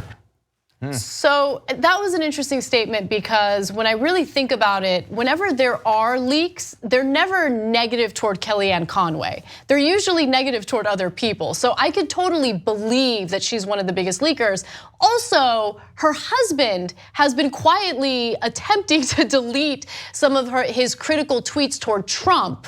And that's a curious move on his part. But Kellyanne Conway's like, let's go away from this for a second. Let's go. Kellyanne Conway spoke to Fox and dismissed claims that she's the #1 leaker. But my prediction is, not only is she the #1 leaker, she will be gone very soon. It's already begun. The seed has been planted. I like that you're doing a prediction, Anna. As soon as I heard this, I was like, that makes sense. So I don't know why it's coming out now. So maybe the daggers are out for her. She's obviously out for a communications director. That's why other people might now be leaking against her, having been the victims of her leaks. But I actually think if she is the leaker, that's awesome. Okay, that's a positive for Kellyanne Conway I didn't realize existed. And her husband is Conway Twitty, because he has been tweeting like a madman. Actually against Trump. He says, no, I support the president. I support my wife who supports the president. But he's got a funny way of showing it. So there's some chance that the Conways are secretly not big fans of Trump, so it's a twofer. I mean, and the main thing, a twofer, where they leak against their enemies and are secretly like, get out, make sure you get him out. But the main thing that he leaked was, it's impossible, he supported someone else writing, it's impossible to work for Donald Trump because he makes people who work for him say something and then changes his mind and throws them under the bus. That's right. Gee, I wonder who he's talking about. Drums. All right, I got Rebel Headquarters coming up next. You'll love it. Bye-bye.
Welcome to Rebel Headquarters. One of the things that we try to do on this program is to let you know about elections that are coming up. It is, of course, always important to get progressives into all these different seats. So I want to tell you about one today. Tomorrow there is going to be a special election in California for the California State Assembly districts in 39, 45, and 54. I'm going to tell you this a couple times. If you want to find out where to vote, go to lavote.net/locator. Easy enough, lavote.net/locator. We always have the links down below wherever you're watching this. And I want to tell you specifically about Assembly District 45, where Ankur Patel is running. That's the West San Fernando Valley. Ankur Patel is endorsed by Our Revolution National and by California Nurse Association. So you know that he's really progressive. He's a champion for single-payer health care. And in California, that is very relevant. If you are in the assembly, you can actually vote on that and make a world of difference. And he's also for climate mobilization to make California the leading fighter against the fossil fuel industry. That election is happening tomorrow, so get out there and vote, especially in these special elections where you have really low voter turnout. That is a chance to get real progressives into office.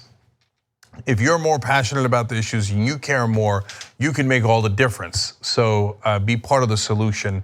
In this case, lavote.net/locator to find out a polling district near you. Go out there and vote and participate and take power back. Okay, now it's a good day for Patels on the program because I'm going to go to someone else named Patel, unrelated though. Now, welcoming Suraj Patel to the show. He is running in New York's 12th district for Congress. The incumbent there is Carolyn Maloney. So first of all, welcome to the show. Great to have you here. Thanks, it's great to be here. First question is why? Why run against a Democratic incumbent? What a missed opportunity it would be if we let these kinds of safe, heavily progressive, heavily influential and educated districts not be leading the way boldly and progressively with policy.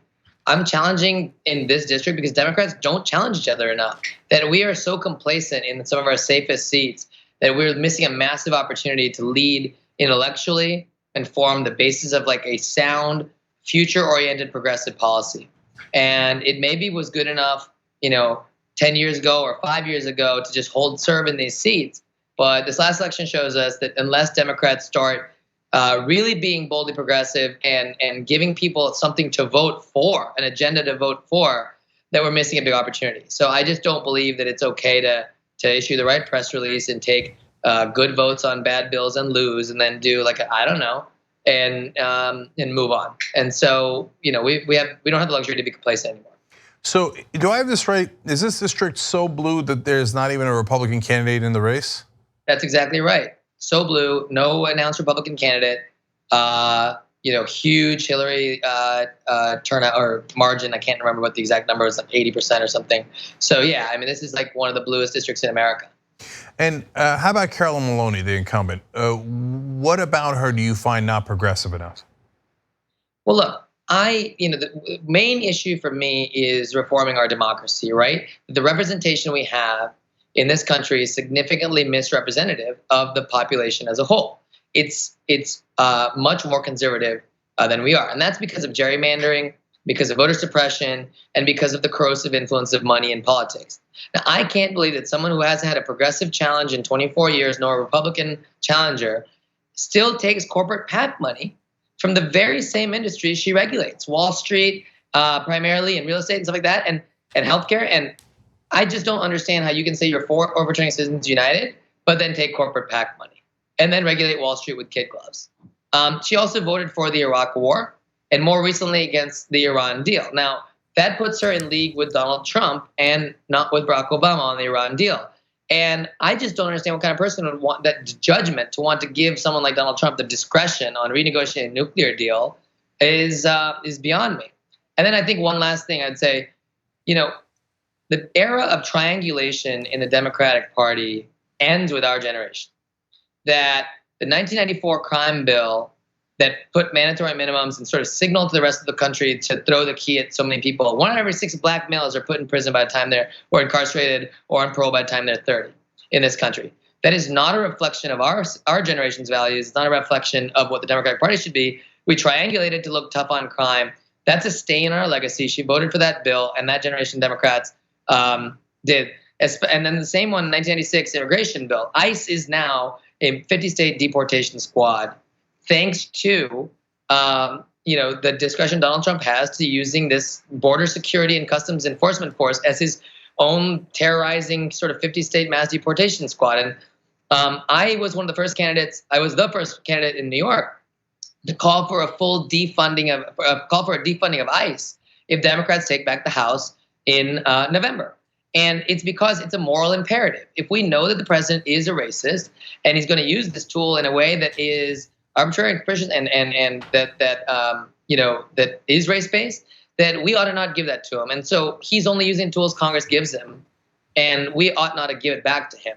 These are things that Carolyn Maloney and I definitely disagree on, and you should ask her on your show. Okay, well, I'd love to. Maybe we could do that. Yeah. So I know that you're animated on the immigration issue.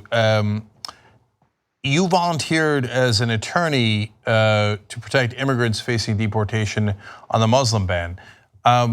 So I'm just going to guess based on your name that you were probably born Hindu, and people might not know, but in the old world, Hindus and Muslims have rocky relationship.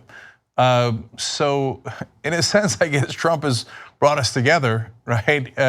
As you go out there fighting for Muslim Americans. Do you see a silver lining in that? Legacy. What's that? I said, yeah, absolutely. Maybe that's his one positive legacy. He found a solution to a 2,000-year problem. Yeah, that's right. That's right. What motivated you to jump out there and do that? Well, look, I'm a first-generation American.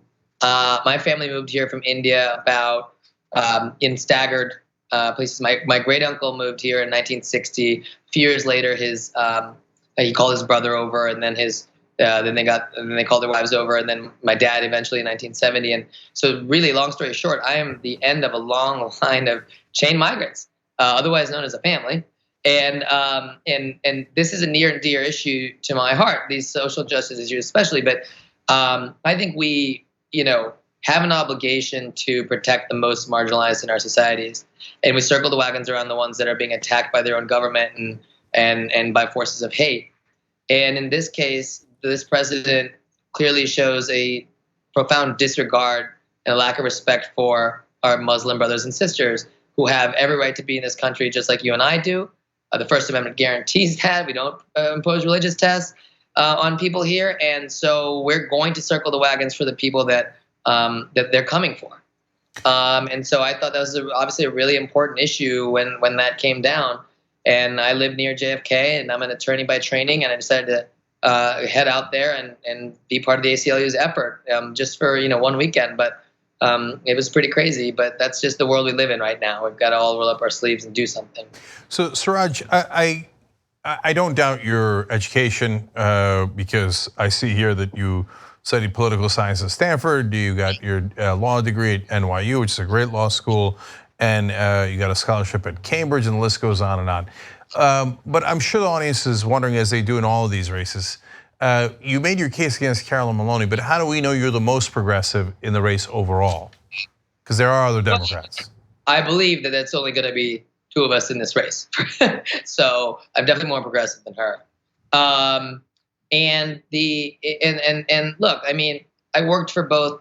I went to law school at NYU. I was super inspired and left to join the Obama campaign, first as a community field organizer, and then doing advance, flying around and helping set up events and rallies and stuff like that.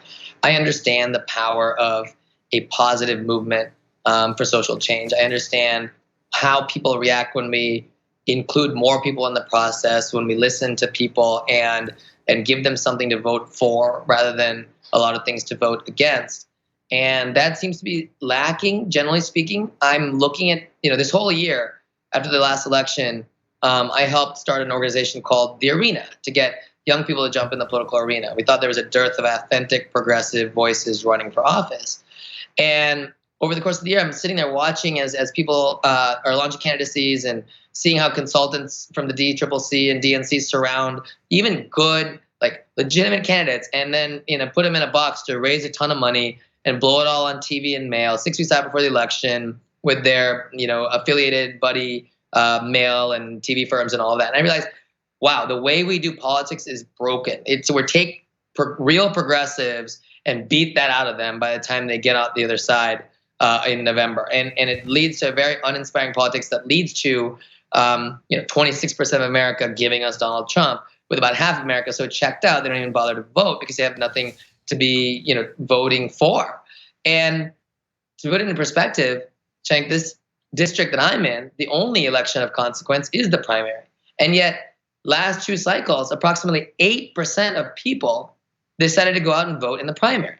Now we're talking about a free activity on a beautiful June 26th morning that takes 15 minutes of your time, and you can't even go do that because so many people feel so uninspired, so checked out, and removed from politics that they can't go make a decision, or don't go make a decision. And it's just, if the status quo, if the establishment is satisfied with an 8% type turnout of that few voices, and only one person is selling policy the whole time in this marketplace, that's just not an establishment and a status quo that I find acceptable, right? And I think we just have to have more voices and more people. Now, I'm giving New York, for the first time in a quarter century, a progressive choice.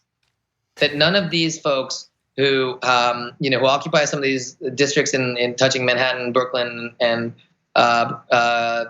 Queens have even had a legitimate challenger, let alone a legitimate progressive challenger, ever. I think Carolyn Maloney's only ever had one primary challenger in 2010. That was actually a serious challenger, well funded, all those kinds of things.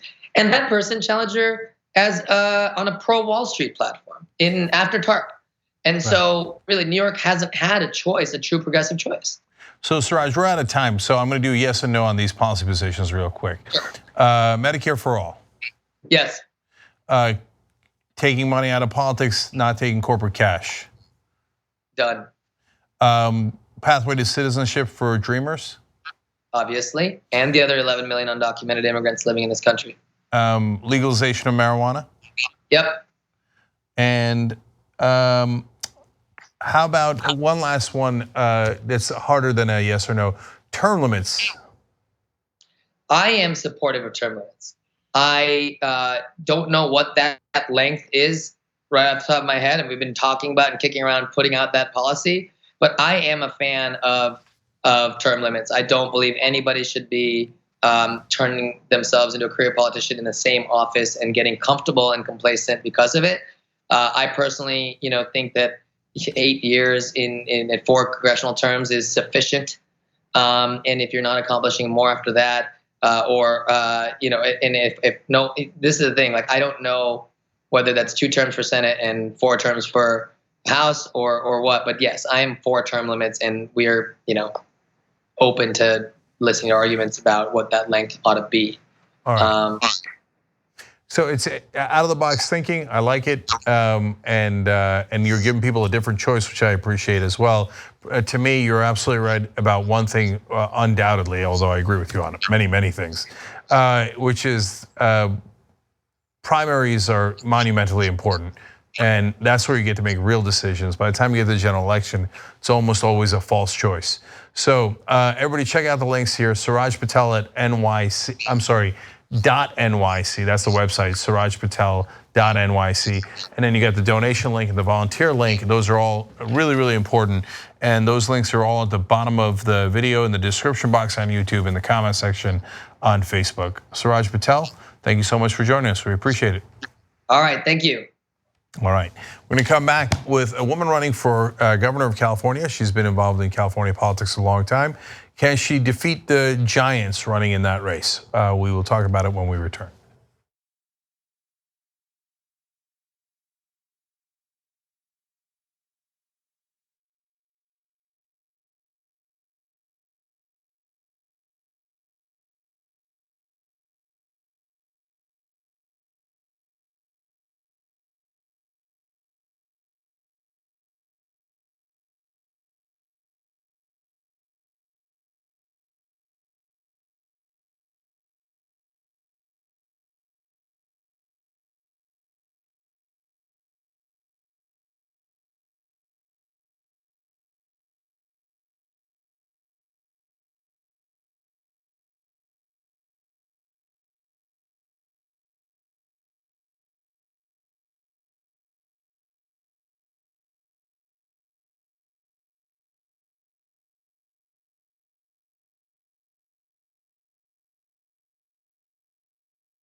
Back at Rebel headquarters, we got a great interview for you guys now.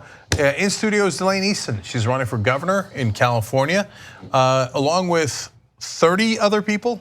I think the total was 27, so 26 others. Okay, wow.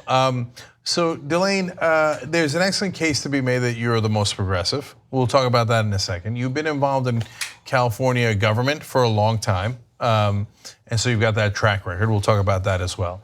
But obviously there's some giants in this race, big known names. So talk to me about your plan to take down the giants. Well, first, thank you for having me on, and I really do appreciate your show and your stands on the issues. And I really believe that the state has a lot of people in it that are hungry for somebody who is authentic, who really does understand not only government, and I'm the only candidate that's been in local government as a city council member, who's been in the state legislature, and who's been a statewide constitutional officer. So I have had all those jobs, but I left the political stage for a while. I went back and ran the National Institute for School Leadership in Washington, and then I came back to California and was a Mills College professor. I thought I was done, but I watched as California was disinvesting in education, and I had a lot of people asking me to please get back into politics, to stand up for children, yes, for healthcare, yes, for housing, and yes, for the environment. And I decided that I would do that. I came back. So do you take corporate PAC money or no? I do not take corporate money at all. And I really feel that right now that's one of our problems. Is people say a lot of nice things, but then they're, in taking money from all sorts of big oil and big pharma and big tobacco, and then when push comes to shove, they don't really want to do the right thing. Do you want to name any names of people taking corporate PAC money and then? I don't think I have to. I think most people know. I'll just say though that, for example, when push came to shove, and tobacco industry put a tax, to put a tax against the tax we had put on. We added a tax to chewing tobacco, pipe tobacco, snuff, and cigars. They had zero taxation. We put a tax on those products. I was the honorary co-chair of the campaign. We put the money into educating kids about the dangers of smoking. And tobacco got in bed with the leaders of both parties and stole that money. They cried crocodile tears. They said they were giving it to the elderly, blind, and disabled. And that was more important than what the voters had done, which was to give the money to educate children about the dangers of smoking. And I was part of the lawsuit that reversed that. And in fact, it had even more implications because the court ruled that from now on, when the voters say they want to tax themselves to do something, you have to go back and get their permission. So when Arnold Schwarzenegger tried to steal the money from First Five, from preschool and child development, and from mental health, he had to put it on the ballot. And the voters, by almost a 2-to-1 margin, turned him down. Yeah, it's so sad how progressively more insane the Republican Party has gotten. So Schwarzenegger was right-wing Republican in a lot of ways. He claimed to be a moderate, but he did what you claim. Now he's like fighting against a guy who's even more insanely right-wing in office. So it's unfortunately in a lot of ways getting worse. But in California, at least, there's folks to fight back. When was that the tobacco fight? The tobacco fight comes in '94, and they were saying they were really trying to balance the budget, and that this was money they hated to take, but they were in bed with big tobacco, and that's the legislature doesn't pass tobacco taxes, the public passes it. They don't have the courage to pass it. Imagine that there was zero taxation on chewing tobacco, pipe tobacco, snuff, and cigars, and people with a straight face oppose that tax, saying it would hurt the poor. How many poor people do you know sitting around smoking $20 cigars? Well, that's another issue too, right? So I remember when California started taking all the action against tobacco, no smoking indoors. Back then I was a Republican. I have gone in the opposite direction of the Republican Party. As they've got more right wing, I got way more left wing. And I thought, oh, well, that's taking freedom away. Boy, was I wrong. And I think with the actions that you helped participate in, you saved hundreds of thousands of lives in California? Well, I mean, I've seen it all. My mother was a smoker who died of lung cancer at the age of 67. So I know that they're coffin nails. That's what my dad always called them. He didn't smoke himself. And he said it was, even when the reports first came out, tobacco tried to say, oh, it really wasn't bad for you. In fact, if anything, tobacco had a calming influence. They knew perfectly well it was bad for you. So some of these people actually look you right in the eye and tell you big tails. And the fact is, if it walks like a duck and it flies like a duck and it quacks like a duck, it's a duck. And tobacco is very bad for people. Yeah, well, you're awfully calm when you pass away. And so unfortunately, that's what happened to a lot of folks as they did propaganda over and over again. So, so you've got a history of fighting for kids, you've got a history of fighting for progressive issues. But let's talk about today. Out of the 27 people, and this is a question I probably ask most often on the show, how do folks know you're the most progressive person in the race, if you claim to be most progressive? Well, I think I am the most progressive. And if you look at my history, what you'll see is that I've fought consistently to take on the big bad actors. So I was on the Union City City Council, and I fought for mobile home rent control. We had 3 mobile home parks, the biggest of which was a senior park. And the guy who owned it was gouging those seniors. He'd gotten a huge tax break with Prop 13, but he was still sticking it to those people. I fought for mobile home rent control, and I won.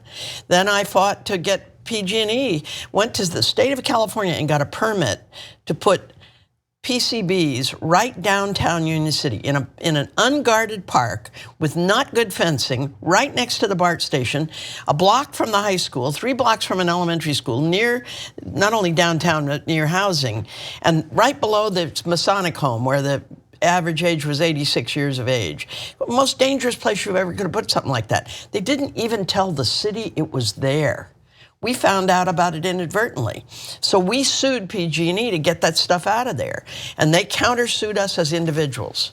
A couple of the council members got cold feet, but I stood with the majority of the council and we defeated PG&E and they got that stuff out of town. In Union City, I fought to reclaim that piece of land and 2 other big factories, and we cleaned those sites and we built multi-story affordable housing right next to BART. Everybody loves it. You know why? They walk around the corner and get on a BART train to go to work. They don't even have to move their cars. And it's good for the kids. They can walk to the school. They can walk to downtown. It's been, so I learned a lot about housing. And when I got to the legislature, I fought for, at first, I wasn't allowed to be on the education committee, which was my love, but I fought for a whole series of long-range planning things. State of California has a long-range water plan. I won't say we don't do any planning. Our long-range water plan dates to 1957. Pat Brown did it. Wow. So there's some long-range thinking that isn't happening in Sacramento. There's some things that we could do to make our agencies more responsive, more nimble, more able to respond to people. So it isn't just about my real passion for making sure that we have a better education and great transportation and, much more housing that's affordable near transit hubs. But it's also the idea that we have to do some long-range thinking, and somehow we stopped doing that. The higher ed master plan dates to 1960. Mm-hmm. That's crazy. Yes, it is. So one specific question for you. If you're the governor, how do you want single payer in California? And if so, how would you get it? I support single payer, and I have right along. I have not equivocated, unlike at least one other candidate who's on the bus and off the bus, and now on the bus again.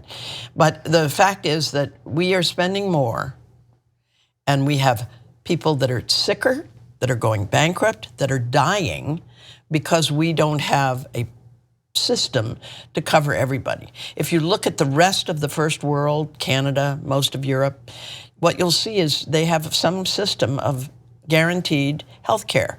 And they don't have these extraordinarily high pharmaceutical costs where people are lining their pockets at the expense many times of working class families and poor people. So I think it's time that we did single payer. And yes, it will be a heavy lift. In the short run, it costs more. In the long run, it saves money. Because in the long run, people are healthier. But we can do this. It just means you have to have, a brass backbone and some imagination and a willingness to make things happen. All right, and you've shown that over and over. Let's show the links to everybody. DelaneForGovernor.com is the website. Then you got the donation and volunteer link. As always, if you're watching this on YouTube, that'll be in the comment section. Just easy peasy, just click on it. And even if you're not sure yet, go to the website, look around, find Delaine's positions, see if you agree, and then get involved, because that makes all the difference. And on Facebook, it'll be in the comment section. Delaine Easton, thank you so much for joining us. Really appreciate it. So happy to be with you. And we're going to fight for these kids from preschool to graduate school. We're going to fight for their families. We're going to fight for the future. All right, great to have you. Great to be here. All right, guys, we'll be right back for the members for the post game.